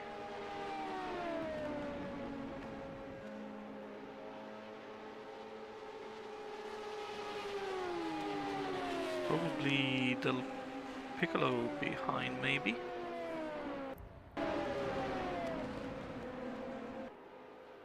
It was. As Wilkes up to 8th, Watering 9th. Jason White coming out of the pits in 10th. And I believe he has Centorame just behind him as well. Nope, that would be Gilardini then. Presumably. As Mills in the lead now. Ślepinski having pitted. Here comes Centorame into the pit lane. Completely blasting it down the pit lane. And then on the anchors. Try to get the car nice and securely stopped. He does, and Yannick is up to 3rd. And Juha will be looking to try and retake Centorame here for 4th place. Effective 3rd in the race, and there he goes.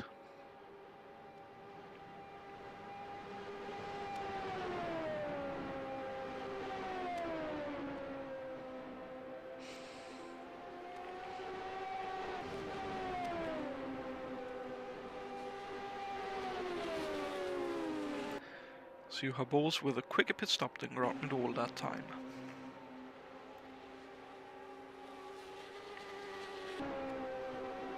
Centorame just ahead of Del Piccolo, with Wilkes 8th, Watering 9th, Jason White 10th, David Wattman 11th, and John Tim currently 12th.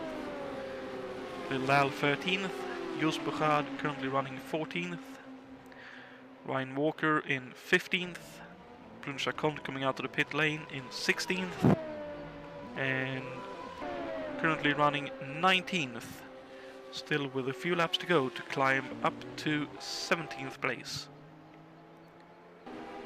Here's Gialadi.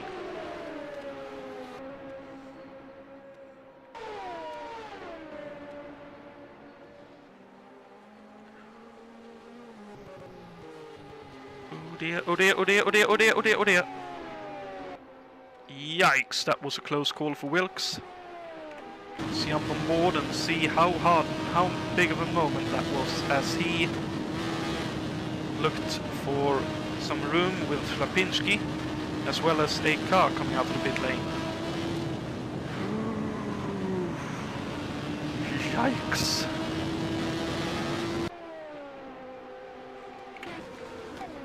Big new pants needed moment for Wilkes right there. Holy moly, that would have been very close to a disaster for him.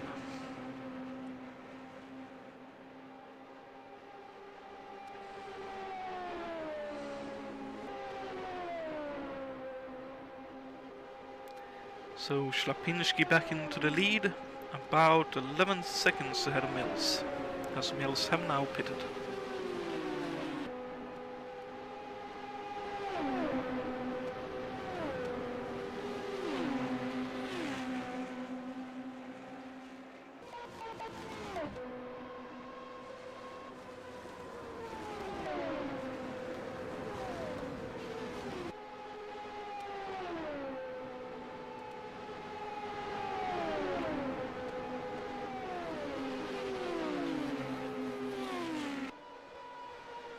Looks like the fight is somewhat on here between Central Army and Del Piccolo for 5th and 6th.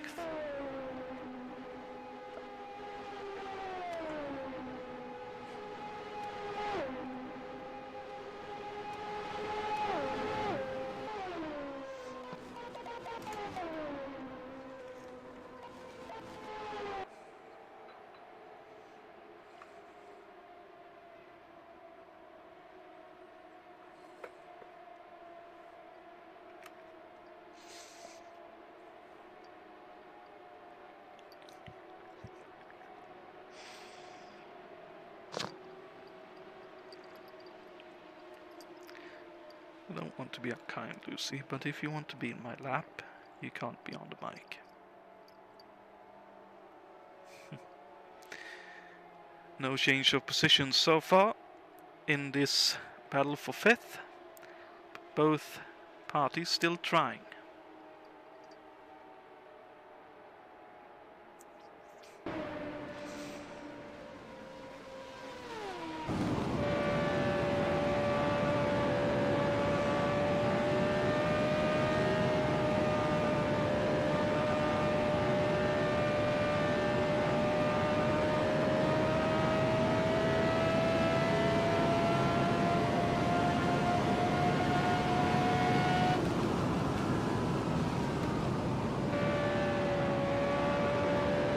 Turning this somewhat into sort of bring whole bad old times up, but some funny moments came up during the time, but lockdown with news anchors and weather forecasters and everyone having to do their work from home, and many of them had pets who also wanted to be on screen while they were work hours.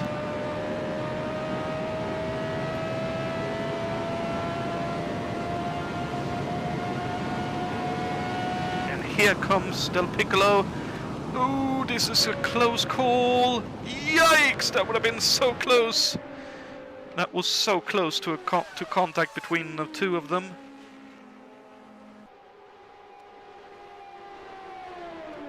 That was Del Piccolo looking up the inside, not quite close enough to call for the move, and very nearly contact with the rear end of Central Army's car from Del Piccolo. Both of them survive, and both of them can go at it again. But that was very close to a big off for both of them. Ron still trying to get to grips with Juha for 3rd. And 30 seconds up the road from Juha is Ian Mills, closing to within 8 seconds of Cesariusz Ślepiński.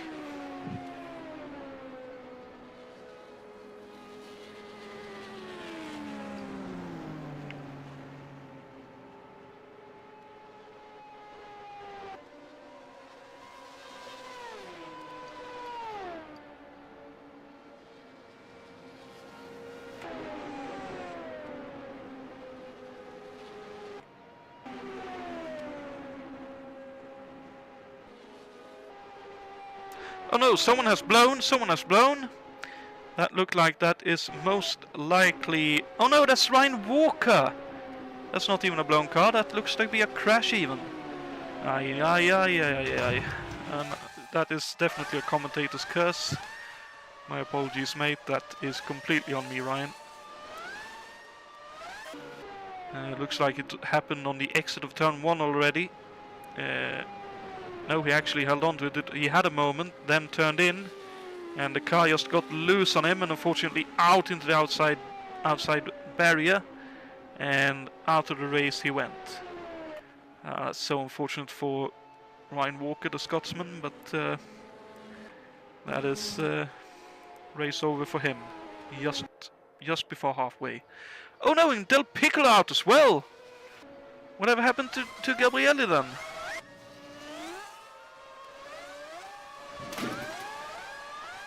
Oh dearie me, looks like he got close to Centurame again.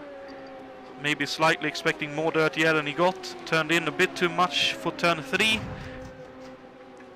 Went a bit too low, car over-rotated on him and span into the outside barrier. Unfortunately, Del Piccolo then also out of this race.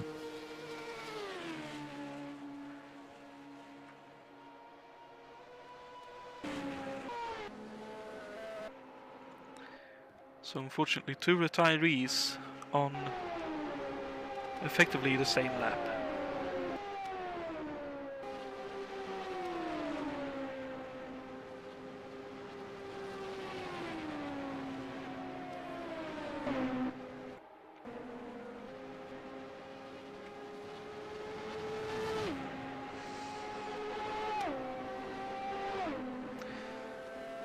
So with that, and a bit of a lull in the action by all accounts then, because the gaps are a bit more spread, let's have a look at the trivia question and answer to the first trivia question of this evening.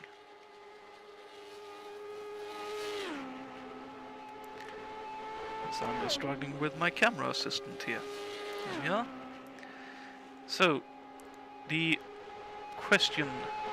First trivia question this evening was: who drove the final front-engine car to qualify for the Indy 500?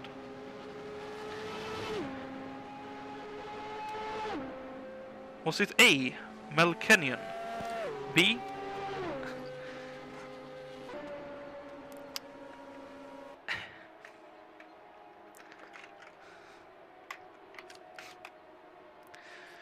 B. Bob Harkey, or C. Jim Herchbees?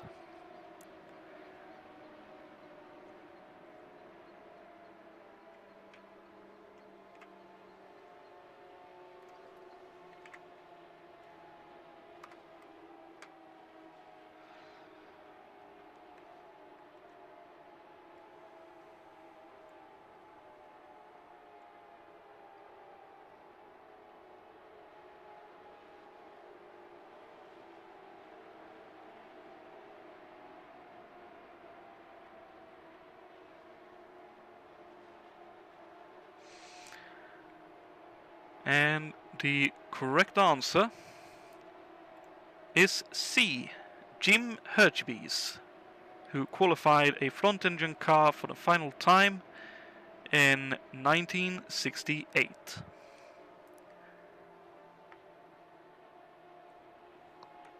Which at the time was quite amazing, because all the other competitors were rear engine and quite a lot faster over a single lap. So that says quite a bit about how good of a drive that was by Jim Herchbees to put that car on the grid in 1968.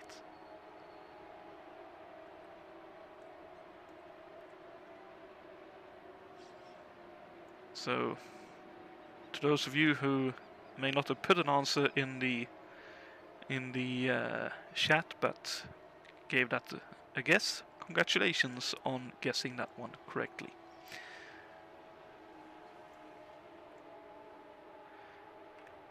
Now back to the action, as the lead for Slapinski is down to 4 seconds ahead of Ian Mills,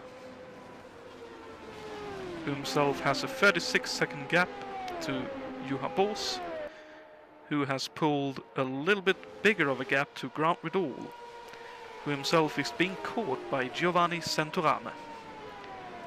1.5 seconds between 4th and 5th place. Brian Yannick currently running 6th, so good recovery so far from the man from Detroit.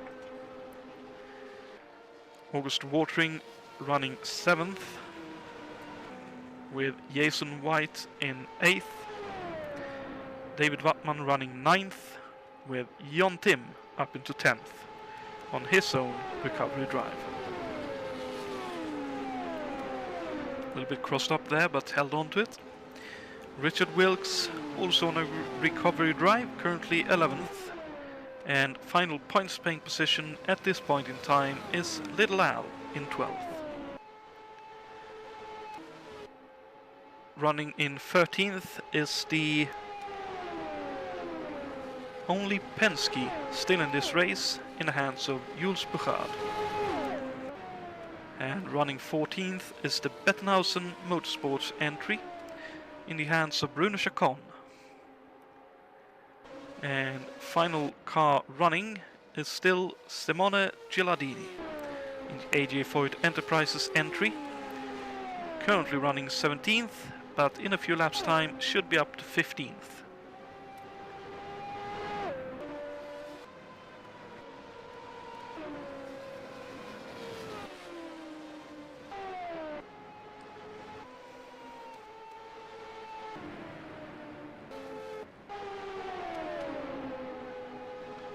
Oh, and Santorame now has passed Ray Riddall.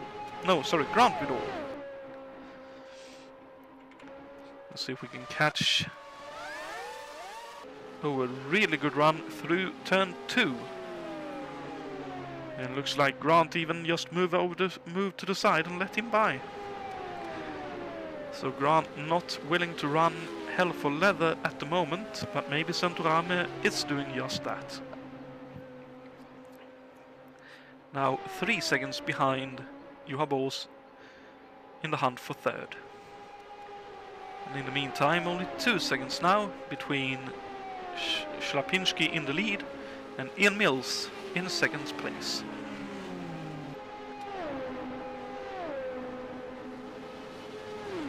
There goes Schlapinski, there goes Buchard and Mills.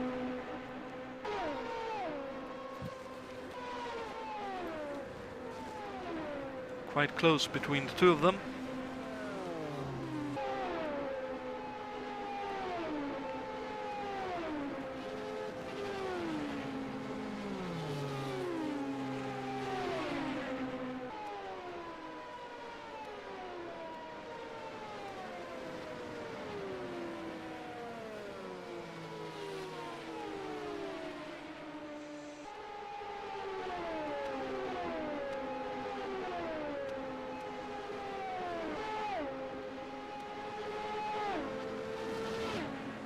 Schlapinski, there's Mills.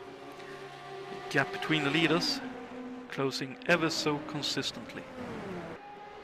That being said, the gap between Santorame and Bors has very quickly been reduced from 3 seconds to just over half a second. Santorame clearly running quite a bit more boost than both Bors and Grant Riddall at this point in the race.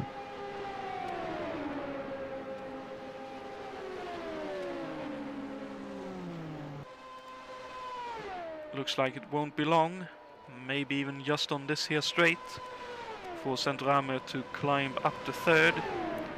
There he goes, up the inside. Looked like Juha Bors let him go. And the gap has now stagnated at the front at around 2 seconds. Mills clearly running more to a pace now, half a second slower than the ultimate pace that he showed earlier in this race.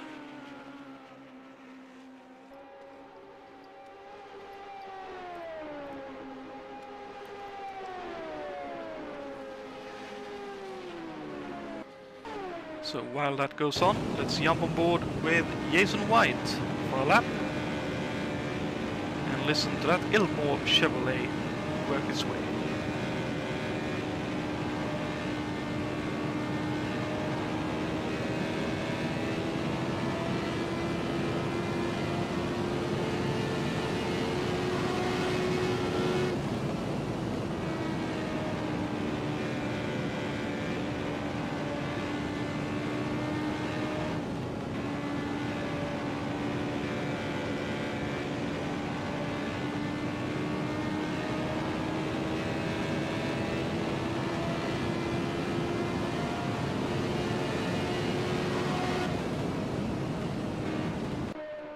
Looked like that may have been just a slight scrape against the wall between in the chute between 3 and 4, but hopefully no damage sustained, and Jason will be able to continue.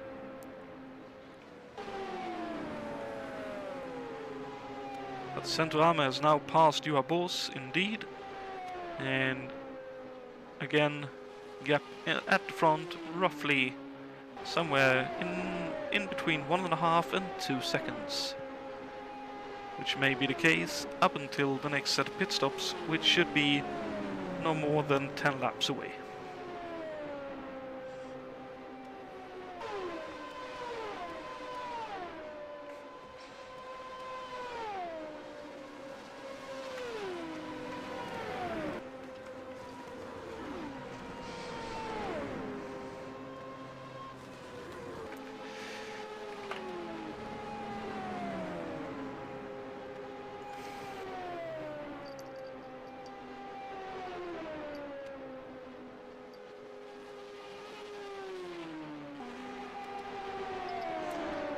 Goes Mills past Juha Boss.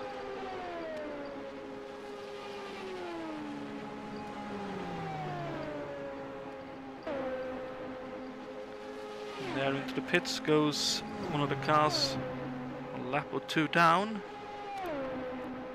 Looks like pit stops are indeed very close incoming.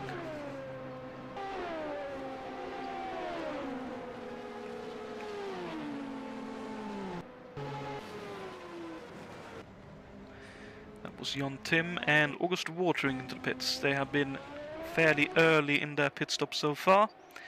And there goes Bouchard as well into the pits. That was Jonatan coming out, and Watering still held in pit lane. Looks like this is a somewhat longer stop than he would probably like. There he goes. Ian Mills a 44.1 late on in the stint, and presumably trying to put pressure on Ślepinski here, although Ślepinski not too... Actually, yeah, gained about a second that lap. Oh, Grant Ridolles missed his pit stall. Oh, still not having found it. Now he found it. That means he will lose a lot of time to Juha Boss. Because Juha Boss is already done. You can see Juha Boss into the chute now. And now Grant goes, so a full turn and a bit lost for Grant Ridolles in a battle with Juha Boss.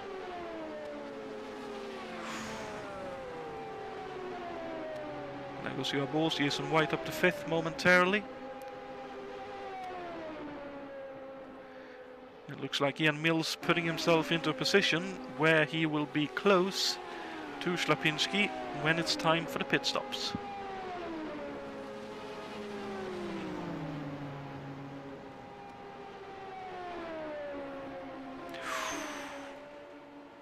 And there goes Ślepinski into the pits as Ian Mills continues.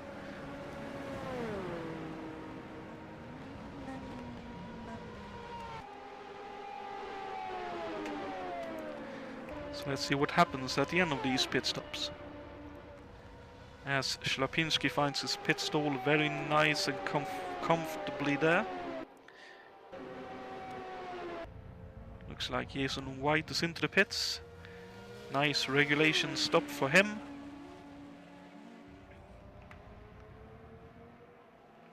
There goes Schlapinski as well. Still in second. Let's see, Mills continues for another lap.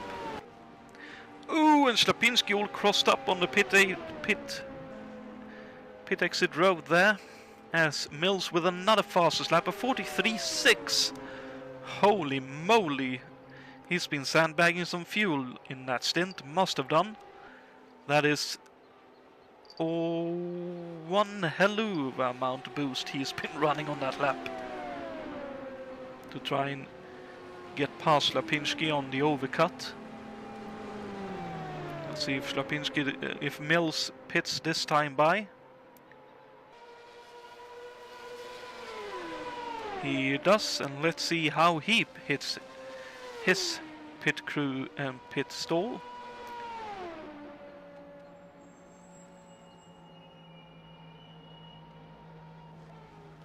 Very nice and tidy. And there goes Brian Yannick into the pits as well.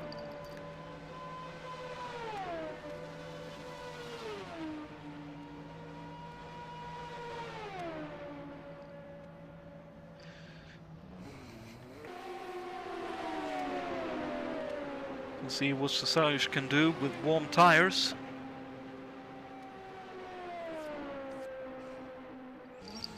Here he comes out of the final turn. Mills is on pit exit at the moment. I have a sneaking suspicion Mills has done enough to just eke out a bit of a lead on Schlapinski here. Schlapinski wide at turn 1. Here comes Mill off the pit exit road. As Schlapinski exits turn 2. He can see his prey, but I believe... Oh no, there's contact! Oh no. That is a big off. That is a big moment. Ay. Whatever happened then? See Mills able to hold on to the car. Jason White still struggling to try and control the car. Let's see what happened here. As Mills came out of the pit lane. Oh, the other cars came from behind. That was White and Jonatan. Jonatan looking to go out around the outside. I don't think Jason quite saw Jon going for that. And a bit of contact was made between Jonatan and Jason White, and that put him into Mills. And that then put Jason off into the outside wall. And that's so unfortunate. I hope Jason can survive and bring the car to pit lane. Looks like he is just about able to keep the wall sufficiently off the walls to some extent. Is he really going to soldier on without a front wing there? Wow. That is... Ooh. I think it would probably be best for him to pit, but I don't know if he is going to. But that is very unfortunate, the situation to come up on. But Schlapinski 2 seconds in the rears of Mills after those pit stops, with what I'd assume to be 2 more pit stops before the end of this race.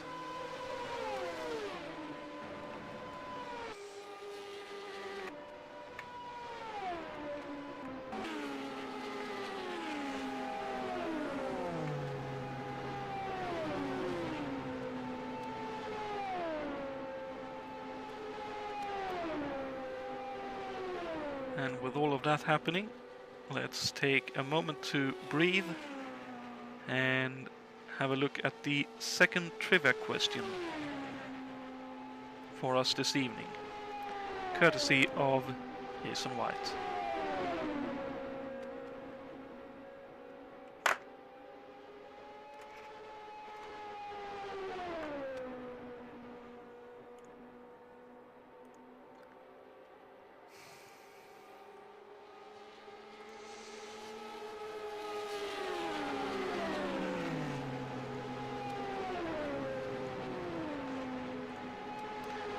There we are. So the second question for you this evening, to ponder for most of the remaining 76 laps, is who drove the last front-engine car to win the Indianapolis 500? A question in continuation to the fact that Jim Herchebys in 1968 qualified the last front-engined car on the grid for an Indy 500. Was the last front-engined car to win the Indy 500 piloted by A. A.J. Foyt, B. Parnelli Jones, or C. Roger Ward? The answer will come later on in this broadcast.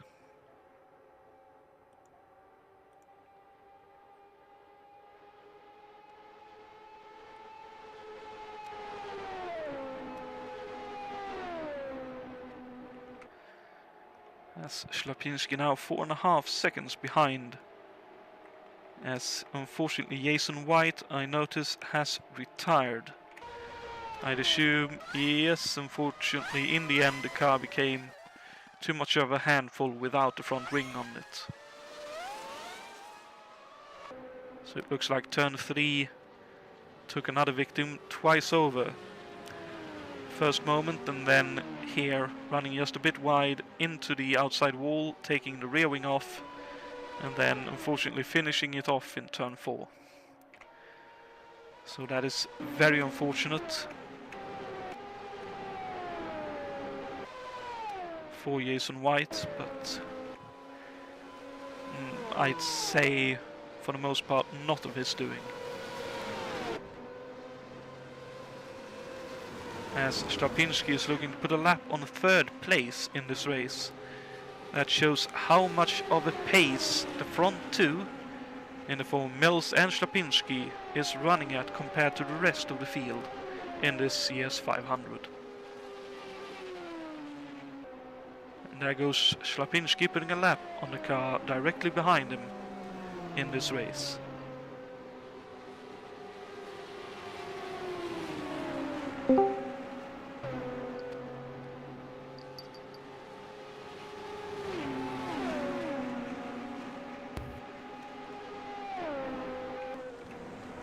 And the gap now 5.5 seconds in the lead.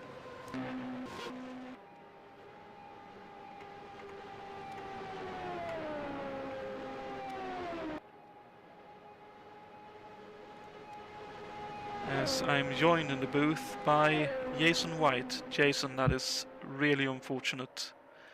Yeah, it's I was just a victim of a circumstance there.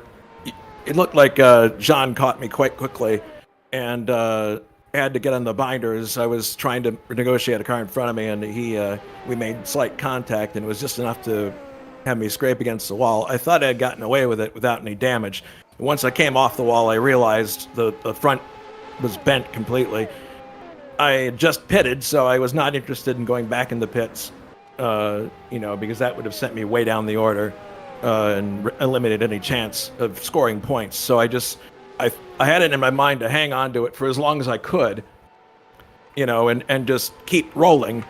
And I finally got to a point where I thought I had found the balance that I needed, but then I brushed the wall another time and the wing came off, and that was it. So, but considering where I was to start with, it was a good run.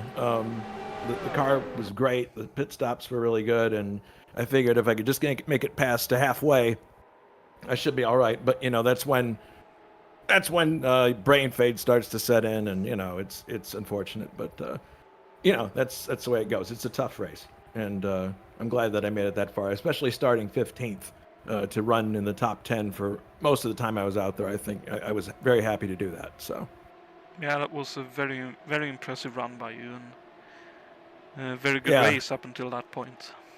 So I thought I'd pop in here and give you some color help. Very thankful for that, Jason. For the second half, yeah. Well, that would be the best use of my time, since I'm not going to see the second half of this race. So Ian's out in front. maybe you could bring me up to speed on what's been going on, because I haven't been watching the front of the field too much. Yes, Ian Mills had a green flag pit stop during the first yellow. Dropped back and has worked his way up, now in the lead. Took that lead during the last set of pit stops. We're banking a little bit, keeping within 2 seconds of Slapinski, seemingly saving fuel, and then boosted up and caught up to Slapinski, ran a couple of really fast laps, a 30... Was it a 41.6, I think, was the fastest lap. Sure, yeah. Well, I mean, the question I had in my mind, the question I always had in my mind, Jonathan, is, and it's always been the case in Indianapolis. Can the stock block Buicks make the whole race? And more to the point, because we know that they can, because Fredrickson, who unfortunately was the first DNF, I noticed that. I'm like, man, that's got to be galling. In any case, you have a situation here where the car was very fast in qualifying trim. The question is, can it be just as fast in race trim? And Ian has answered that question. So, hopefully he's doing what he can to manage the engine at this point, and because he's clearly very quick in this car. So, if he's taking good care of the car, we could be looking at another stock block victory here. Indeed, it is a motion I mentioned earlier in the race as well, with the Buicks being known for a slight fragility in the 500-mile portion of the event. The thing you have to remember is that those are passenger car engines. They are not thoroughbred racing engines, so they're not designed to do this. They're adapted to do this, and oh no, there's an off. Big off. Oh shit, sorry to cut you off. That's Brian Yannick. Brian Yannick out of the race. Oh no! And his engine is gone. Now the question is, did that happen before? Let's see what happened. Did he just roll to a stop? Oh no, he mistimed the lapping by the looks of things. He was up the inside of Bouchard, coming through turn 2. Bouchard himself, presumably, Bouchard just came out behind Chacon trying to get by Chacon himself, and Yannick in wrong place at the wrong time, unfortunately, and well, that's 2 Detroiters out of the race. Indeed, and that leaves 1 driver in the championship, in the real championship hunt. 2 drivers in the championship hunt in the points, in the form of... The thing that you tell yourself when you're out of a race this big, you sit there for a second and soak it in, and then you look at everybody else that's out, and you go, oh well, I'm in good company. I'm actually glad that I can laugh about it. I think it's healthy. It's always with trepidation that you start a race like this, because the buildup is so long. It's not a matter of a weekend where we just, we show up, we qualify, boom, the event happens, we move on to the next one. It isn't like that. This happens over a series of weeks, and you're really, I mean, if it doesn't go the way you want to, the buildup is so long that you're very disappointed. I'm satisfied with the run I gave today, because I think I did the very best I could, given where I was started, and it was just a matter of avoiding trouble, and in that case, trouble came and found me. So, what are you going to do? Indeed. So, but I mean, to me, it's the same as the real-life race. I mean, you had Mario Andretti retiring, Fittipaldi retiring, Bobby Rahal retired, I believe. Yeah, those are no mean feat drivers. Tom Sneva had a crash in the race even. Sneva, after his victory in '83, had awful luck at the Speedway. He crashed a bunch of times. His record in the '87 race, actually, at this one, was not very good. He crashed twice in practice before he finally qualified his car, and then I think he had an accident in the race, but could be wrong. But no, he had an accident in the race indeed. Oh. Well, in any case, so that leaves, with Brian's accident, 1, 2, 3, 4, 5, 6, 7, 8, 9, 10, 11, 12, 13 cars running still. So I figured, this is going to be a high attrition race. And that's what we're getting. It's definitely true. Yeah. With that said, Gilardini needs 1 more retiree, and he'll be in the points. Well, he's been driving a really smooth and consistent race. I've been watching him. I lapped him once or twice, and he was very gentlemanly, let me by, but the thing was, he was slower than I was, but not precipitously slower. I noticed that he was very smooth, and there weren't many histrionics. And if you look at him driving here, he's pretty smooth. He's doing good. He might end up with a points finish here. The funny part was he told us that he might have to break away from his computer because it was dinner time. Apparently his family has taken sympathy with him and allowed him to continue running. I have a hard time believing he's eating dinner while he's running, because that would be crazy. But he's driving a year-old March for AJ Foyt Racing, and he's looking pretty good. I believe overall. he went into the pits around the first yellow and stayed there for a few laps, so that's why he's a few laps down, but he's doing, like you say, very well. Well, haven't seen a single moment where he's been really caught out as such.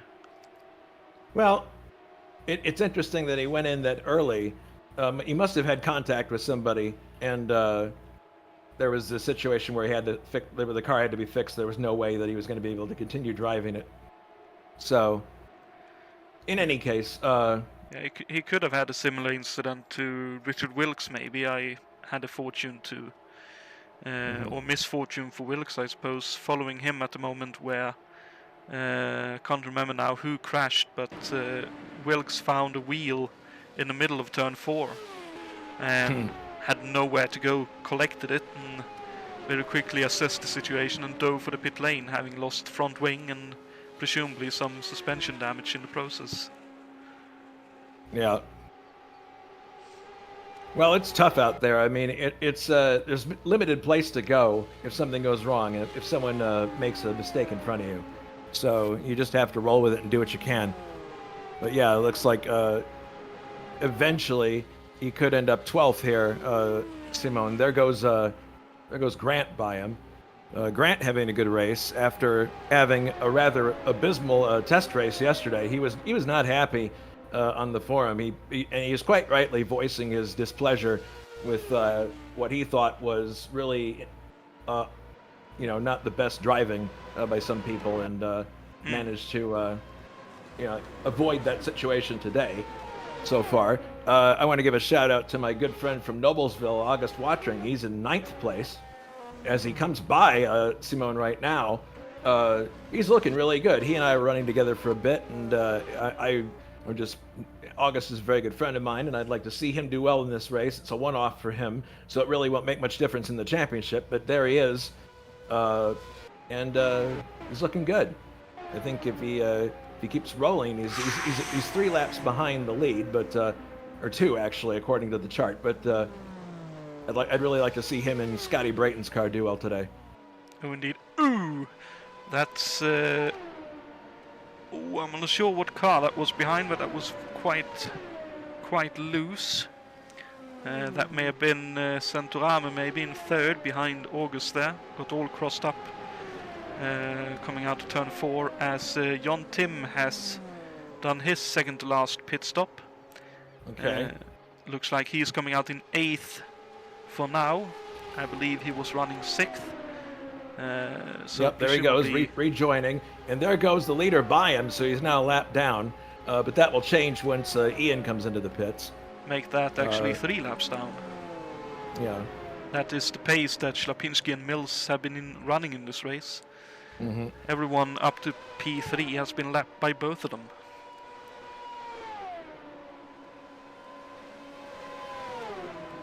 So one of the closer battles that we have in the track is for 6th place. This is Wilkes running behind David Watman.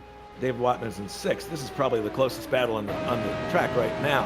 And it looks like Wilkes is closing in on him. Wilkes, of course, driving a March 87C powered by the same engine that Schlapinski has, the Brabham Honda, which later on would become known as the Judd engine. This is a engine that is reputed to have better fuel economy, and also it's not quite as powerful. I was really puzzled when Wilkes switched from his Hemmelgarn drive, which had a Cosworth engine, to this one, which had the Brabham Honda, because that was a drop in horsepower for him. And I was kind of scratching my head. I'm like, I don't get what he's doing. But, he makes the physics, so who are we to question his wisdom where that's concerned? But here he comes. He's got he's drawing a bead now on Wattman and looking to get back a position here, or gain a position. David driving a really superb race. In fact, I got to say he's had he's driven a really good series so far. He's finished in the points a few times, and there's August exiting pits, so he's going to drop down the order now, and that's going to send, I believe, Wilkes and no, I think sorry, he was behind in some laps. My apologies. But it looks like David's holding him off for now. And I was saying David has a pretty good record in this series so far. Yeah, David's one of those nice, smooth, consistent drivers who, as far as I've seen, never been in a big kerfuffle, so to speak. He's just quietly driven, picked up the points when he could, picked up a position here and there when he could, and just keeping out of trouble. Which is... You got someone coming into the pits now. Not sure who that is.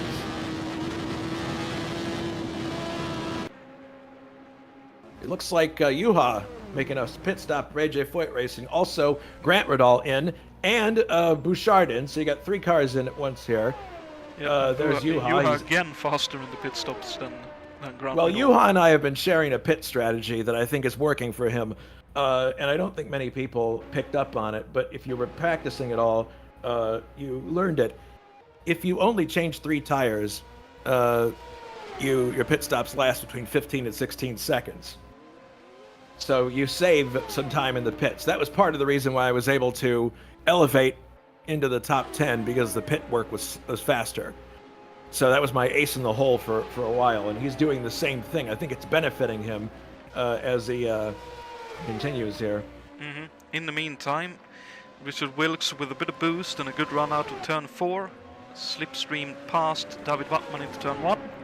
Wattman down to 6th. Wilkes More up cars to on the 5th. pit lane. It appears, yes, there is Schlapinski making his second to last stop. Car goes up in the air, taking on methanol fuel, changing tires. One of the good things with methanol fuel in virtual terms is we don't need to worry as much about a fuel fire in the pits. Well, yeah, I mean, methanol also, even though there were some high-profile fuel fires, as Schlapinski rejoins the track, tries to keep it on the apron there.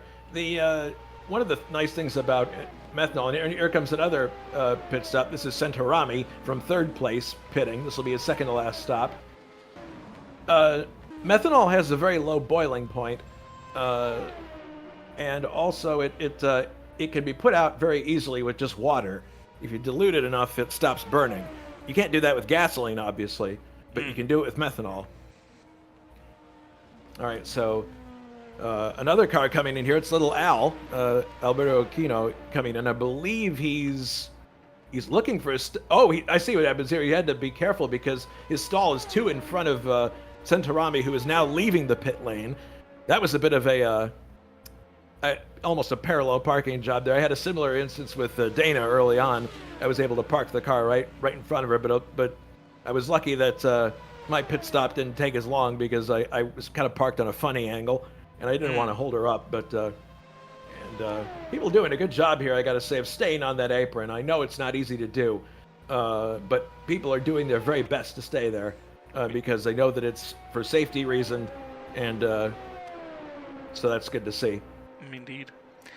Yeah, looking at some of these pit stop situations, especially with everyone pitting at the same time, it's sort of go on.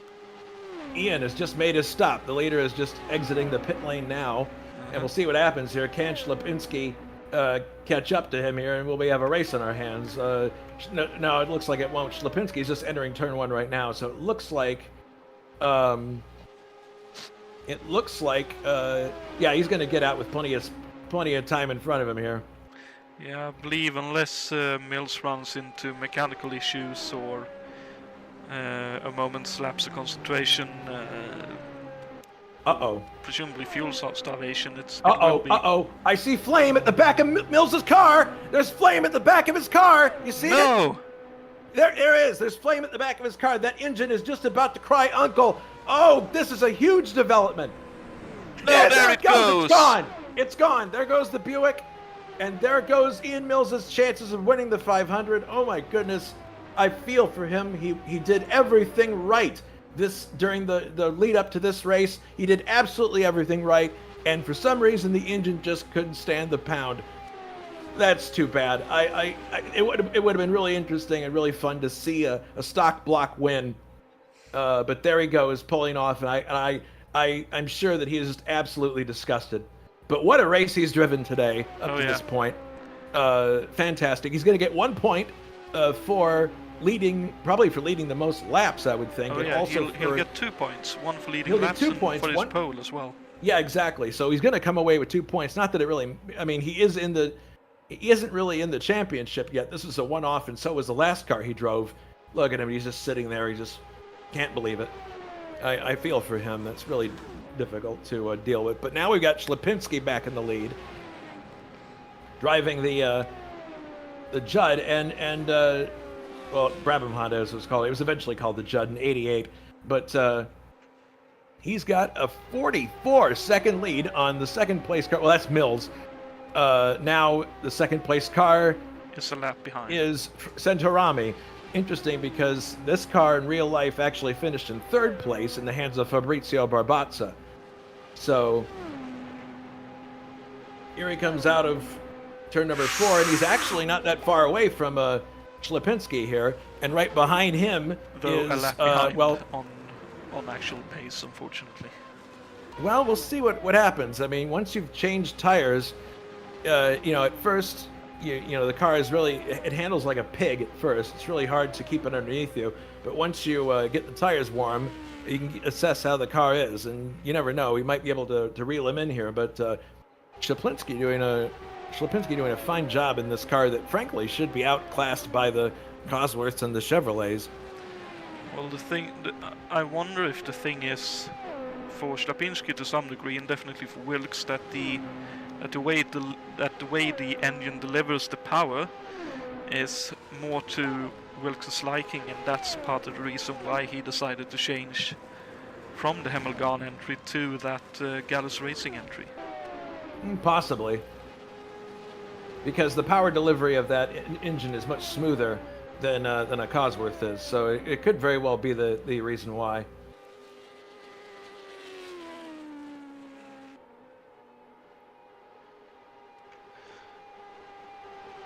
Because the way I look at it and the way we've sort of seen it in the DRM series, a bigger turbo isn't always meaning more power and more drivability. No, not always. If you can't put the power to the road well, then that's a concern.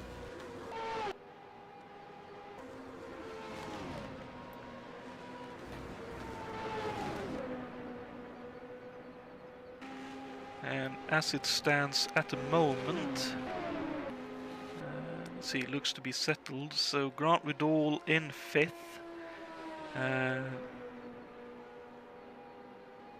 And he was, I believe, shared 3rd in the championship standings at the start of this race. And just behind him, Jon Tim, 2nd in the championship standings. Tim 11 seconds behind Nelson, and I believe Grant 15 points behind Nelson, which would close the championship standings up, but it would not, I believe, completely reset the leader in the championship as of the end of the race as it stands at this very moment. As now Wilkes has been in the pits, so maybe that just changes it a tiny bit.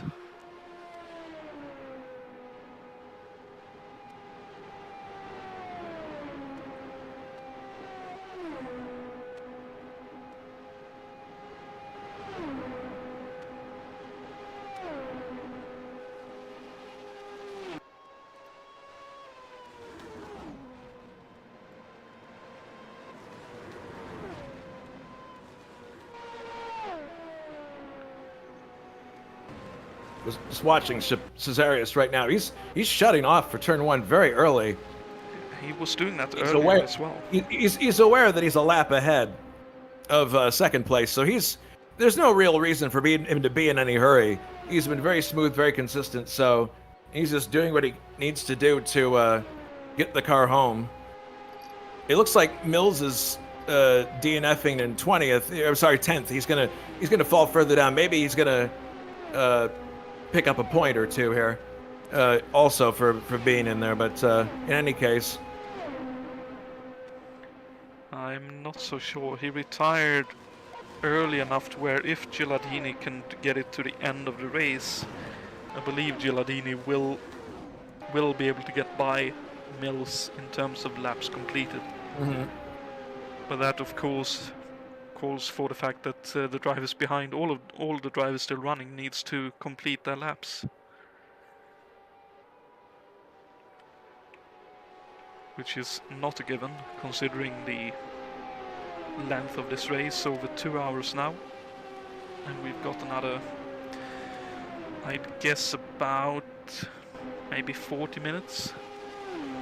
probably about.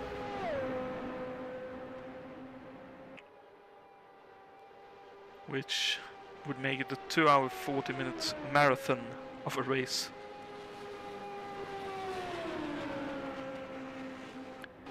Another one in a prime C2 I know was a little bit defeatist before the race is Juha, currently running third. Yeah, he's looking really good in that Lola. He's and he was actually really. I talked to him before the race, and he was pretty down on his luck as far as like how he thought he was going to do. I think some of that may have come from the fact that he crashed in the test race, but he's up there in third place, looking really good. One of those drivers staying out of trouble, and yeah, he's driving nice and consistently. Notice, too, here we have evidence of the fact that Ślepinski is driving within himself. Notice John Team is closing on him, and John Team is a lap down, so he might just let John go as he gets by Gilardini there, but he may just let John go and get back on the leader lap. I believe John Although John Team is 2 laps down. Actually, he's 2 laps down. He's 2 laps down, so he can afford to let him go by. If I were him, I would. I don't think there's any point in trying to stay ahead of him. If he can let him go, might as well. Indeed. I mean, at this rate, he may as well just let Centorame pass as well. Centorame now behind John Tim down. There he gets by Watring. Nicely done. Watring in 7th place, having a fine day. Really doing well. Indeed, keeping it nice and clean. Yep.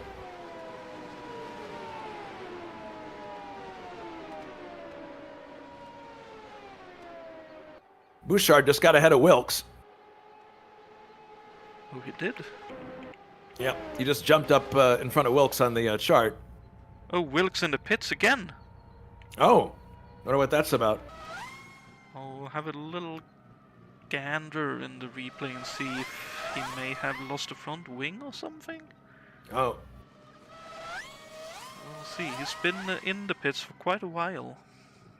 Well, that's too bad. He's going to lose a lot of time and slide down. He's already in 10th place. Yeah, it's too bad. 7 laps in arrears. It's been a long time, so not going to catch exactly what brought him into the pits, but yeah. I wonder maybe if he was carrying damage from hitting that wheel earlier, and now that he sees, okay, well, I'll get 10th place finish, even if I repair the car now and get a car that is somewhat nicer to drive for the last 40 laps or so. I'll take the pain of that. Oh, he's actually, Ślepinski is actually coming up behind Grant Riddall right now.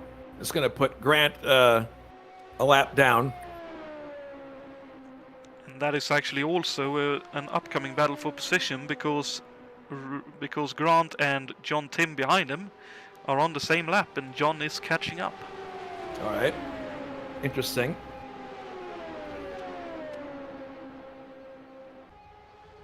And I would say at this very moment, Slapinski is where at least I would not want to be, between two guys who are looking to fight for there position. go both of them. Look at that! Whoa! John just shoots by, takes advantage. It's like he hooked himself onto Slapinski. I don't know. He may have caught Grant by surprise there. But John teamed up to 4th place now. Could definitely be the case, and maybe Grant just maybe looking after the engine a bit more than what John is. I know Maybe. Grant has blown a few engines in the races so far, so maybe just trying to be a bit frugal and careful on it.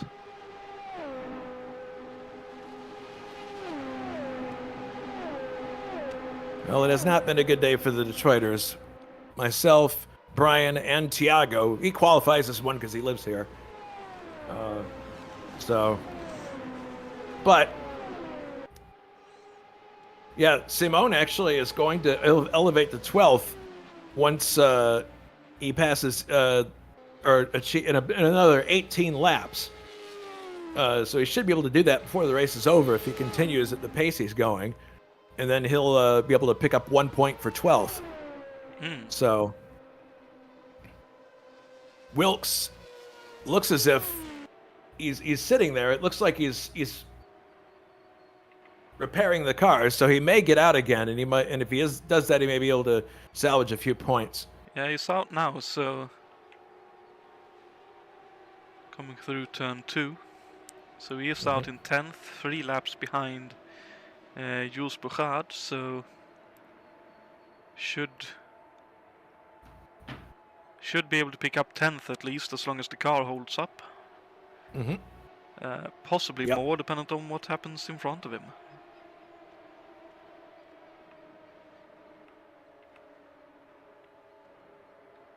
Of course, you certainly can't be sure about anything in No, these you really 500 can't. mile races. Anything can happen in these races, and usually does. We've had races in this in the past where at the end we have like 5 cars running, but the fact that there are still as many cars running as there are, I think, is a testament to Wilkes and the work that he does in the physics. Indeed.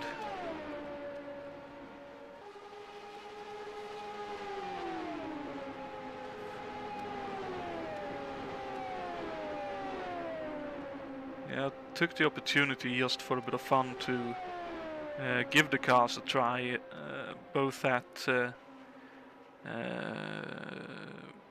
Long Beach and at me and names sometimes. Yeah.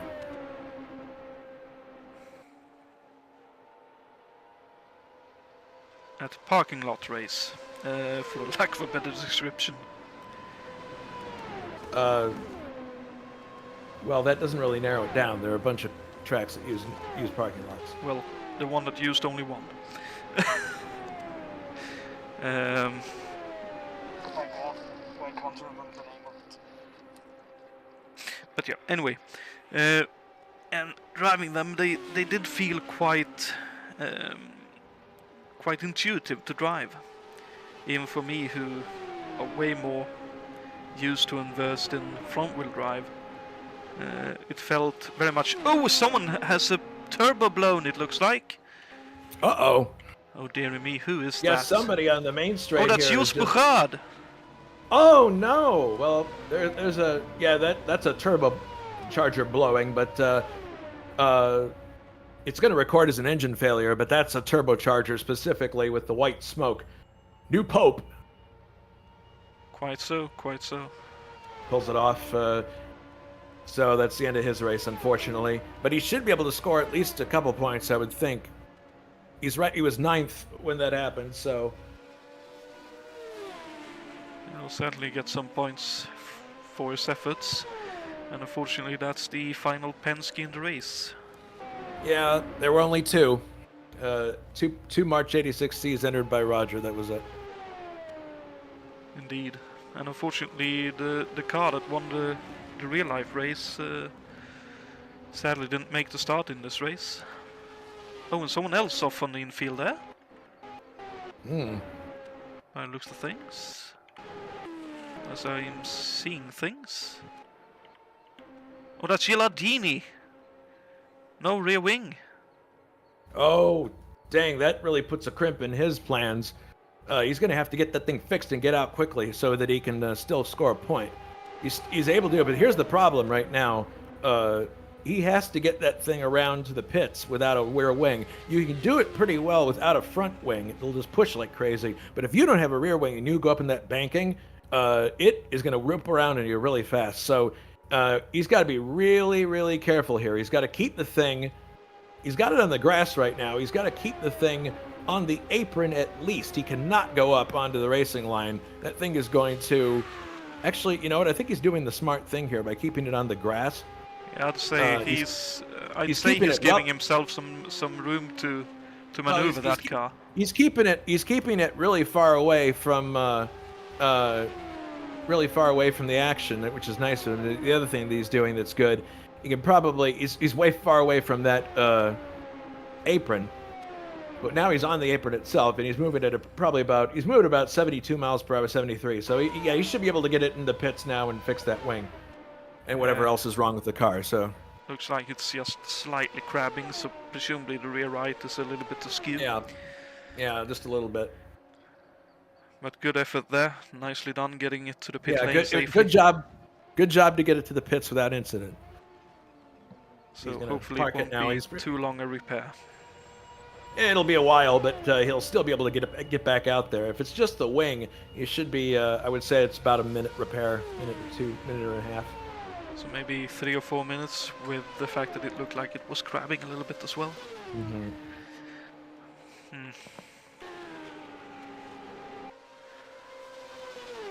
Well, that's Jules Bouchard indeed out, and looks like Chacon should be able to get past him. And Chacon, starting from the back, soon to be up in the top 10. Yeah, he originally was not going to be able to make this race, and so he gave his car away. And then he came back and said, hey, it looks like I might be able to run. Can I run? Now, normally we wouldn't allow that because you can't have a full-time driver switching to another car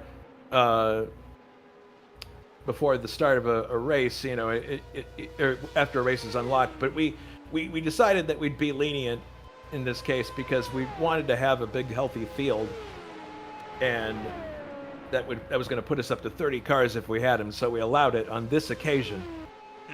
We wouldn't do that for just anybody. So he's driving a smooth conservative race, going to pick up a couple points, so that's good for him. Indeed, very much driving within himself, as people would call I would say so. So, and Little Al as well have struggled a little bit in that Patrick Racing car earlier on in the season, but here running in 8th and now in 7th with August Watering in the pits for what is presumably Watering's last pit stop. This should be his last stop, yeah. He's doing it actually a bit early on 169. That leaves him, well, he's actually 3 laps down, so that would mean about 28 laps then. Well, he's on his 169th right now, so that's given the fact that he's a few laps down, he should be okay.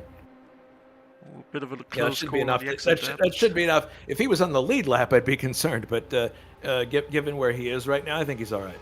That should bring him to the end. And he's 5 laps. To boost back more as well.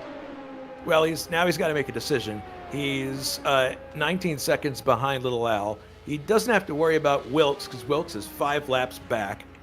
So the question becomes: is he going to try to, is he going to try to run down Little Al, or is he going to be content with 8th? It depends on what the car is doing. If the car is feeling good and he feels like he can run him down, I doubt we're going to have a yellow this late in the race. But we'll see what happens. Indeed. And I believe Little Al still needs to make his last pit stop, as does most of the field, so... Oh. Yeah, it looks as if... Oh, there comes someone out of the pits. Stapinski, I think. Yep. Stapinski having done his last pit stop on at the end of lap 173. And he can take all the time he wants.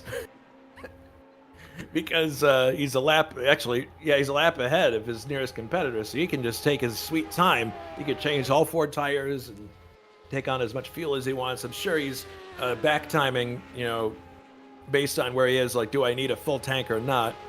It's probably, the drivers who are.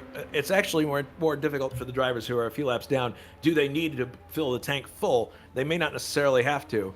I've been in races before where I preserved the position I was in by short filling the tank because I knew that I didn't need a full tank to finish.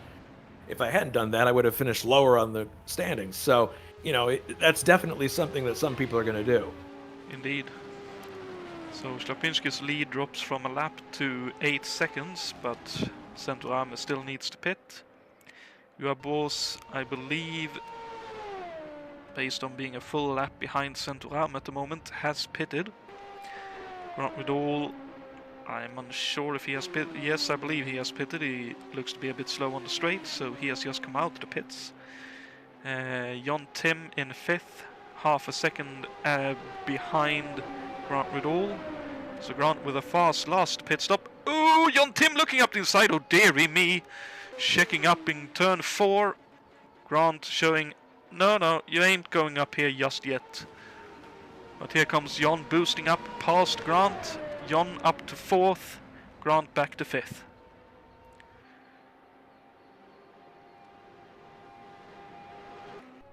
That was probably a little bit closer than Grant would have liked.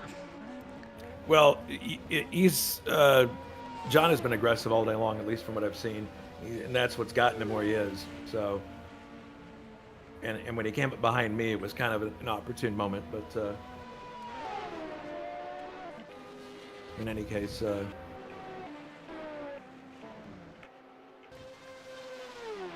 see. Cialdini finally out of the pits. Hopefully with a fully repaired car, and he'll be able to bring it to the finish here in the 500.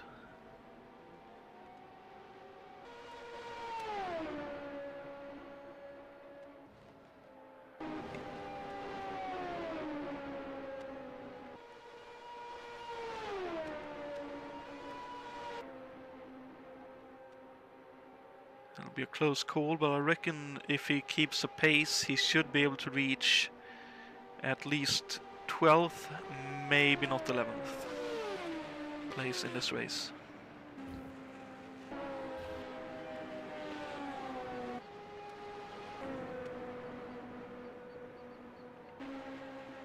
But watering now back up to 7th. 16 seconds he has to work with compared to Little Al, so I reckon it's now the reversed. Watering having stopped early, how slow does he dare run to keep the amount of fuel he needs to make it to the end, compared to Equino, who stopped later and might have fuel to burn? 16 seconds, that is, I'd say, probably doable in 25 laps or so.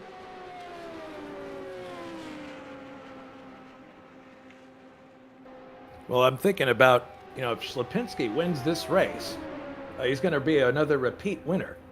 In fact, I'm going to look at the, I don't know if you have the repeat winners graphic, if I gave that to you. I do not. Oh, well, in that case, let me look at it myself and see if I can relay what... Slapinski won the race in 2021. In the 1978 mod, I believe he was driving AJ Foyt's car, and I was on the pole that year, and he finished. The good thing about Slapinski, if he wins this race, he knows where Victory Circle is. Sometimes drivers don't know where it is, and we'll just drive in and park the car, and we're like, "No, go to Victory Circle. We want the shot," and. But in any case, I think he knows where it is. If he indeed makes it to the end here and scores his second win, that will be, let's see, there's other two-time winners. Richard Bouchaw, Richard Coxon has won it twice. Let me think. I believe Fredriksson would have been a 2-time winner had he. He would have been a 2-time if he'd won it. So if Slapinski can do this, according to what my information I have in front of me, that would make him only the third 2-time winner in this race when you combine HSO and ISO results. But he seems to do really good in these 500 milers. Knows how to pace himself, and he's fast.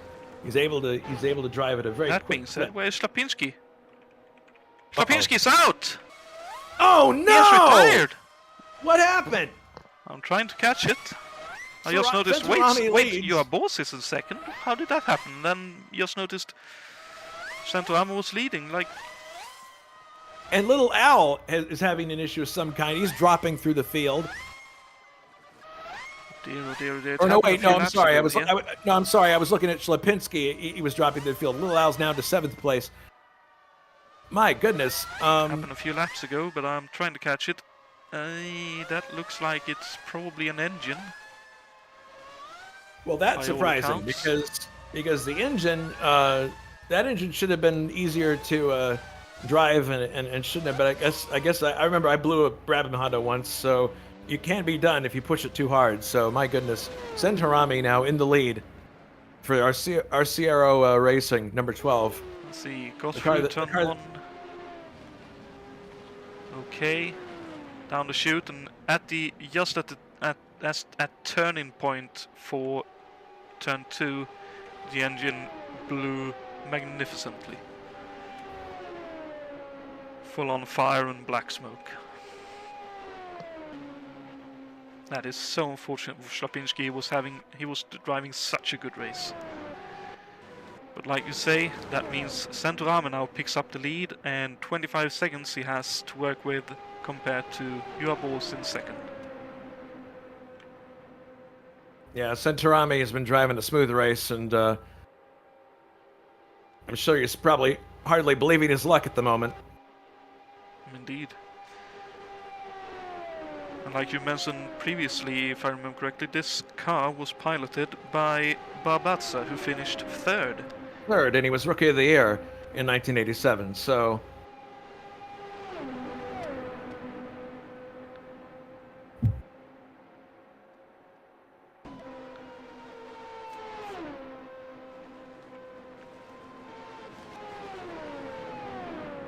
And I wonder how... So he's got a 22-second lead on Boss now, and we're reaching the final stages of the race now. We're on lap 183. So, and we've seen a bunch of things go wrong for some people. So, the question is, can Juha close that gap? My guess is it's gonna take something calamitous to happen to Giovanni for that to happen. Yeah, I reckon Juha is happy to finish second in this race. Yeah, if I were in his shoes, I probably would not be trying to run down Giovanni in this situation. I mean, I reckon most of the drivers would have seen that Slapinski had the engine go on him, so they would probably be aware that if his engine can go. I think the smart thing for everybody to do right now is turn the boost down. Yeah. I think most people will have done that already, because at this point it's like you're like, I want to finish this thing. So my guess is a lot of people are doing that right now. Quite so. And with that, preliminarily, David Wattmann is looking to pick up another top 5 finish in the series. Yeah, he's done a great job in this series, I have to say.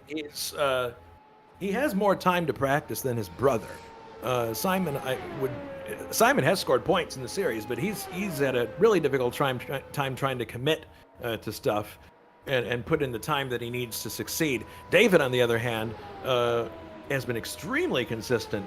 Maybe they should compare notes, and maybe Simon can get some more. I hear someone stopping. What's that? Oh no, that's Santorami with an engine! It's another blown engine, and it's Santorami!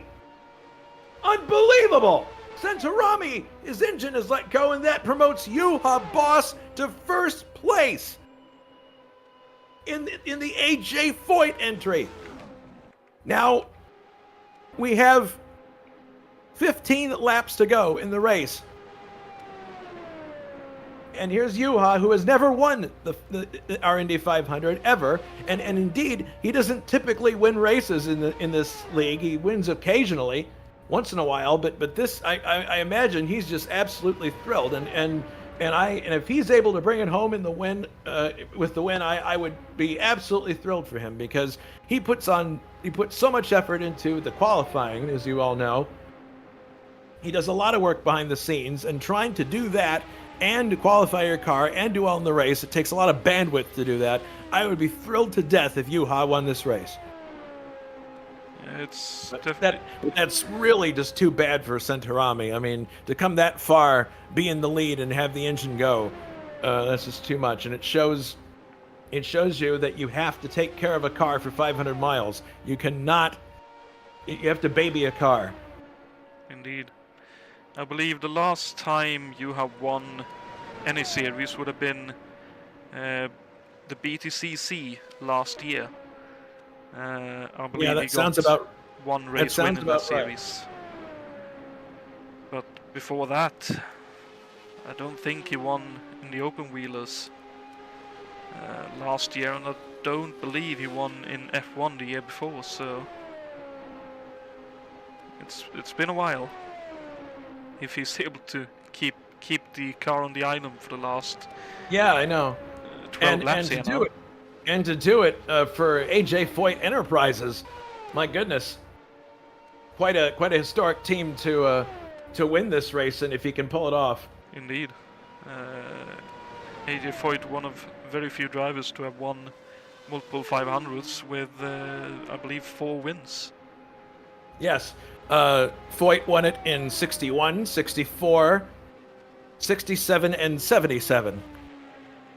So he had one win that was 10 years apart from the last one. So I'm reading a Foyt biography right now by Art Garner, and I got to say it's a really great read.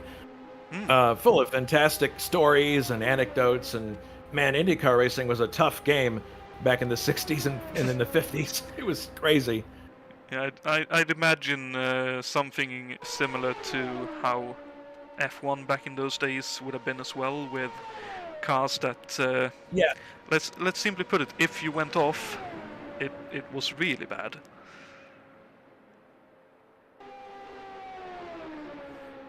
But 189 now, so in short order there'll be 10 laps to go, and I know Juha's sitting there just counting. He's if he's smart, he's turned the boost down. Team is closing at a very fast clip now. So I imagine Juha is looking at his at the time he has. Oh no, Juha's out! No, the engine just blew. Unbelievable! You have got to be kidding me! I don't believe this. John Team is going to inherit the lead and possibly win if nothing happens to his car. This is incredible. all these Driving poor Michael drivers. Andretti's car. Here he comes to take the lead just now. John Team leads the Indianapolis 500. These poor drivers. Good grief. So much effort, such a long race to have it end like I know, that. it's just, that's incredible. With 10 laps to go, the lead changes again, but this is so true for this kind of race. Oh, it for is. the 500. It is. The person, now the question is, can Team bring it to the line? Grant Riddall's in third. Watching is a lap behind. Is this going to, is this Cosworth going to hold up here? I mean, I've been around. I've been watching when he comes by, and he's really driving quickly in that 87 March. So my question would be, is he able to? If I were him, I would turn the boost way the hell down. But the problem is, he's got to maintain the gap that he has. The gap is 23 seconds. And if he takes it off the boil too much, he could put that lead in jeopardy. Indeed. Watching, looks like he's going to finish in third place. Here comes Juha. Now, Juha, so sorry about that. It looked like you had a Foyt victory there.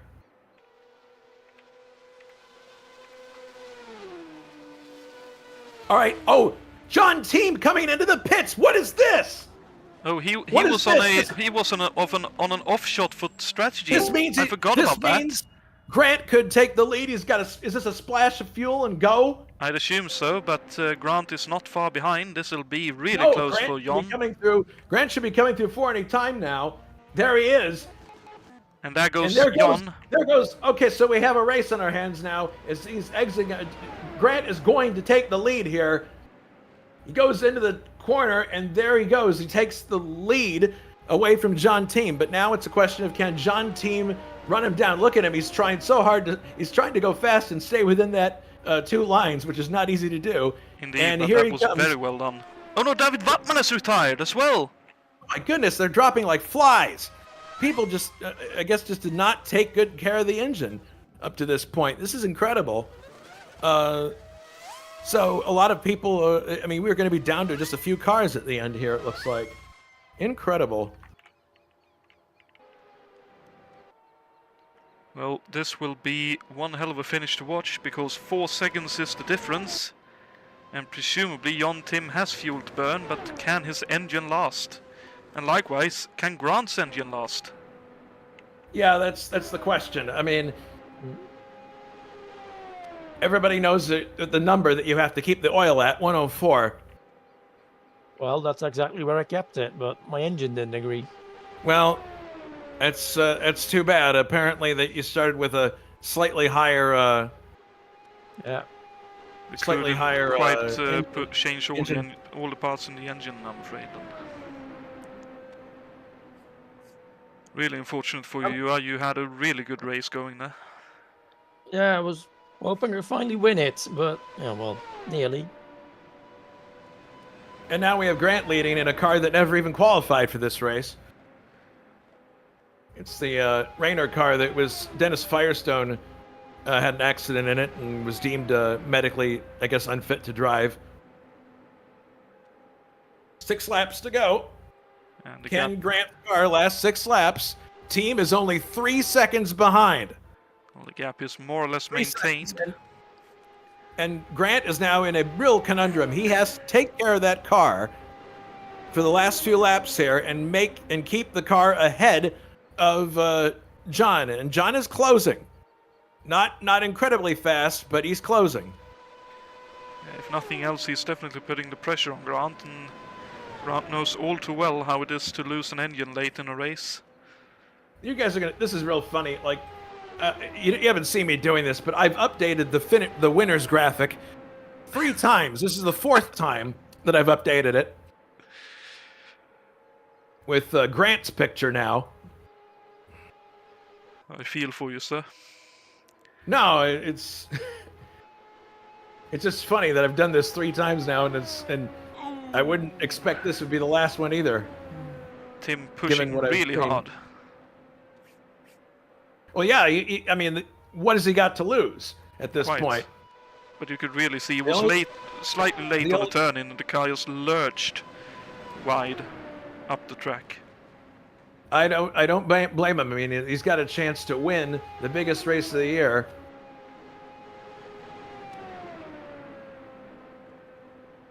Indeed, and I think that would have been...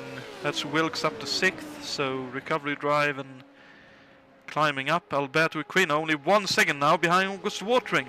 So battle for 3rd as well is on. Oh, wow.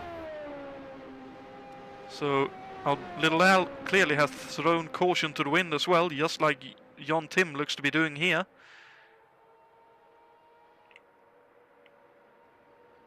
Well, 5 laps to go. No, 4 laps to go now. And the gap is closing down. It's 2.7 seconds now. So he's closing. The question is he closing fast enough? Oh, he's driving that car right on the ragged edge. He saved the car very well early on in the race, showing he has done quite a few Formula Ford races, and he is very much driving it like a Formula Ford at the moment. He lost a wing at one point. I don't think he lost a wing, but he definitely held it very sideways coming through turn 2. Oh, I see what you mean. Let's see. Little Al up to 3rd. Yep, Little Al's running 3rd now. Watchering up to 4th place. Fantastic for him. And he's only a lap off the leader pace. And Watering That's really great running to slow. see. He is saving fuel like crazy here. That's why Equino has caught up. Well, he's maintaining it now. Yep, 2 laps to go at the end of this lap. And the drivers will be tired, the engines are tired, their seats are tired, their wheels are tired.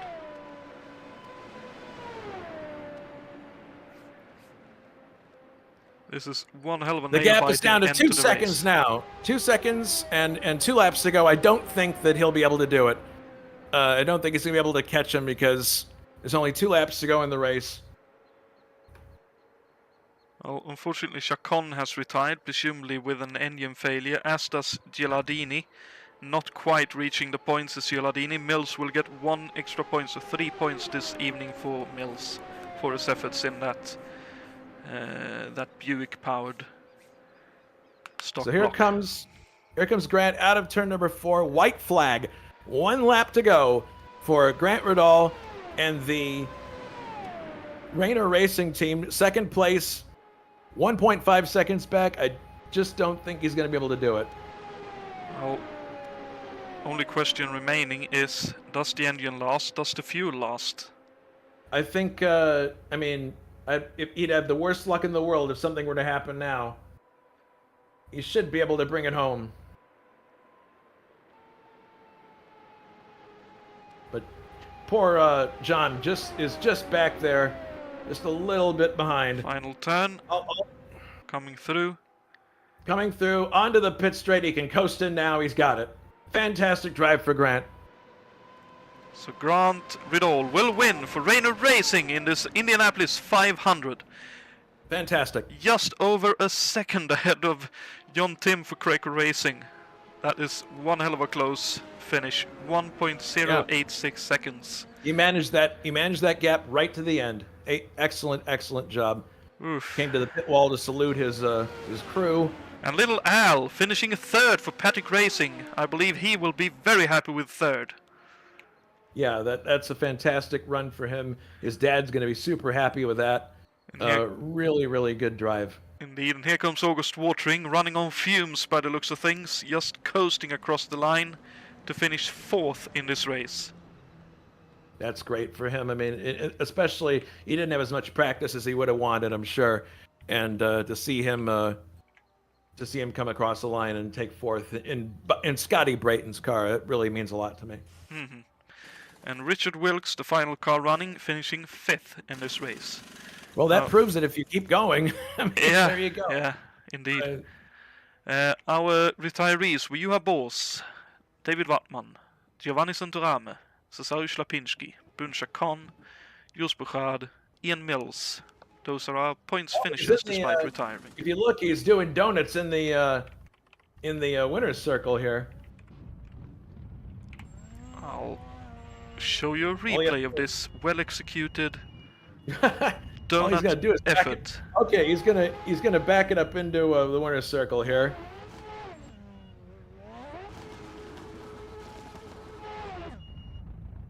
Does a burnout coming out of the winner's circle, and he's gonna park it now. But that was it's a great drive from Grant. I mean, another testament to his skill, and really impressive. So Grant, John Team 2nd, Little Al 3rd. August Watering 4th, Richard Wilkes ends up 5th. Juha, despite the engine failure, ends up in 6th. Everybody else from him on down is a DNF. So, but man, these cars were fragile today. I thought that might be a problem towards the end, but good grief. I wasn't expecting it to be this bad, this many engines going. So yeah, you had to really, I guess this will tell everybody going into Michigan and Pocono later on in the year that this proves that you have to take care of the car in order to do well. Indeed. Mm-hmm. So, Grant Ridall takes the win. And quite a win indeed in all things considered. Left for us to do, to finish off this broadcast, is returning to the second trivia question. Okay. So, the question for everyone watching, and for you as well, if you want to have a go. Jason is disqualified because Jason, thank you very much, have provided the graphics for this race. The question is, who drove the last front-engined car to win the Indy 500? Was it A. A.J. Foyt, B. Parnelli Jones, or C. Roger Ward?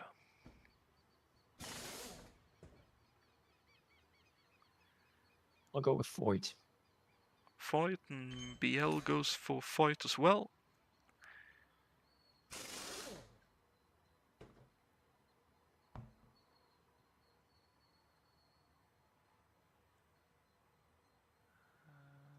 Simon Wattman is going for B. And the correct answer is A. A.J. Foyt, who won with the last front-engine car in 1964. Which I believe, if I heard you say it correctly, that would have been his second win. Yeah, that was his second win. Which out of 4. Is very impressive, to say the least.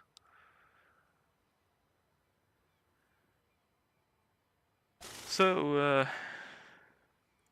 final thoughts before we close out the broadcast? Well, it proves that a couple things. One, that driving skill, even though you're turning left, supposedly, 800 times, you're turning left 800 times, and it may seem easy from the outside, but it's not. And in the end, it takes someone with the caliber of Grant to win. We had a lot of potential winners in this race who just simply, the engines just didn't last. It proves that you have to take care of the machinery, and I think everybody would do well to take heed of this, especially when we have Juha saying that he kept his temperature at 104 and he still failed. So, I mean, that should be warning for everybody when we do our next 500-mile races at Michigan and Pocono. Very much so. Juha, any final thoughts that you wish to share? No. I've been disappointed. I can fully understand that. Sir. Yeah, when you get that close and it's taken away from you. Yeah, I'm very sorry about that. It's too bad. But there are 2 other 500-milers this year. So those of us who enjoy those races still have another shot at possibly doing well. So. Indeed. So with that, with a fantastic close finish to this race, great battles all the way through the race, really. Time being swapped, gaps being closed and extended. 500 miles flew by much quicker than I think any of us would have expected. Well, we only had 1 yellow versus the 3 yellows we had in the test race. Indeed, which is very impressive indeed. And yeah, with that, thank you everyone for tuning in. Thank you, Jason and Juha, for helping out with the broadcast, for bringing some color commentary to the last half of the race. And again, happy Mother's Day to all mothers out there, either watching or being celebrated or who has celebrated. Mm-hmm. With that, have a good evening, everyone, and see you in a few weeks' time when we next time go live here at ISO. Good night, everyone. Thanks, Jonathan.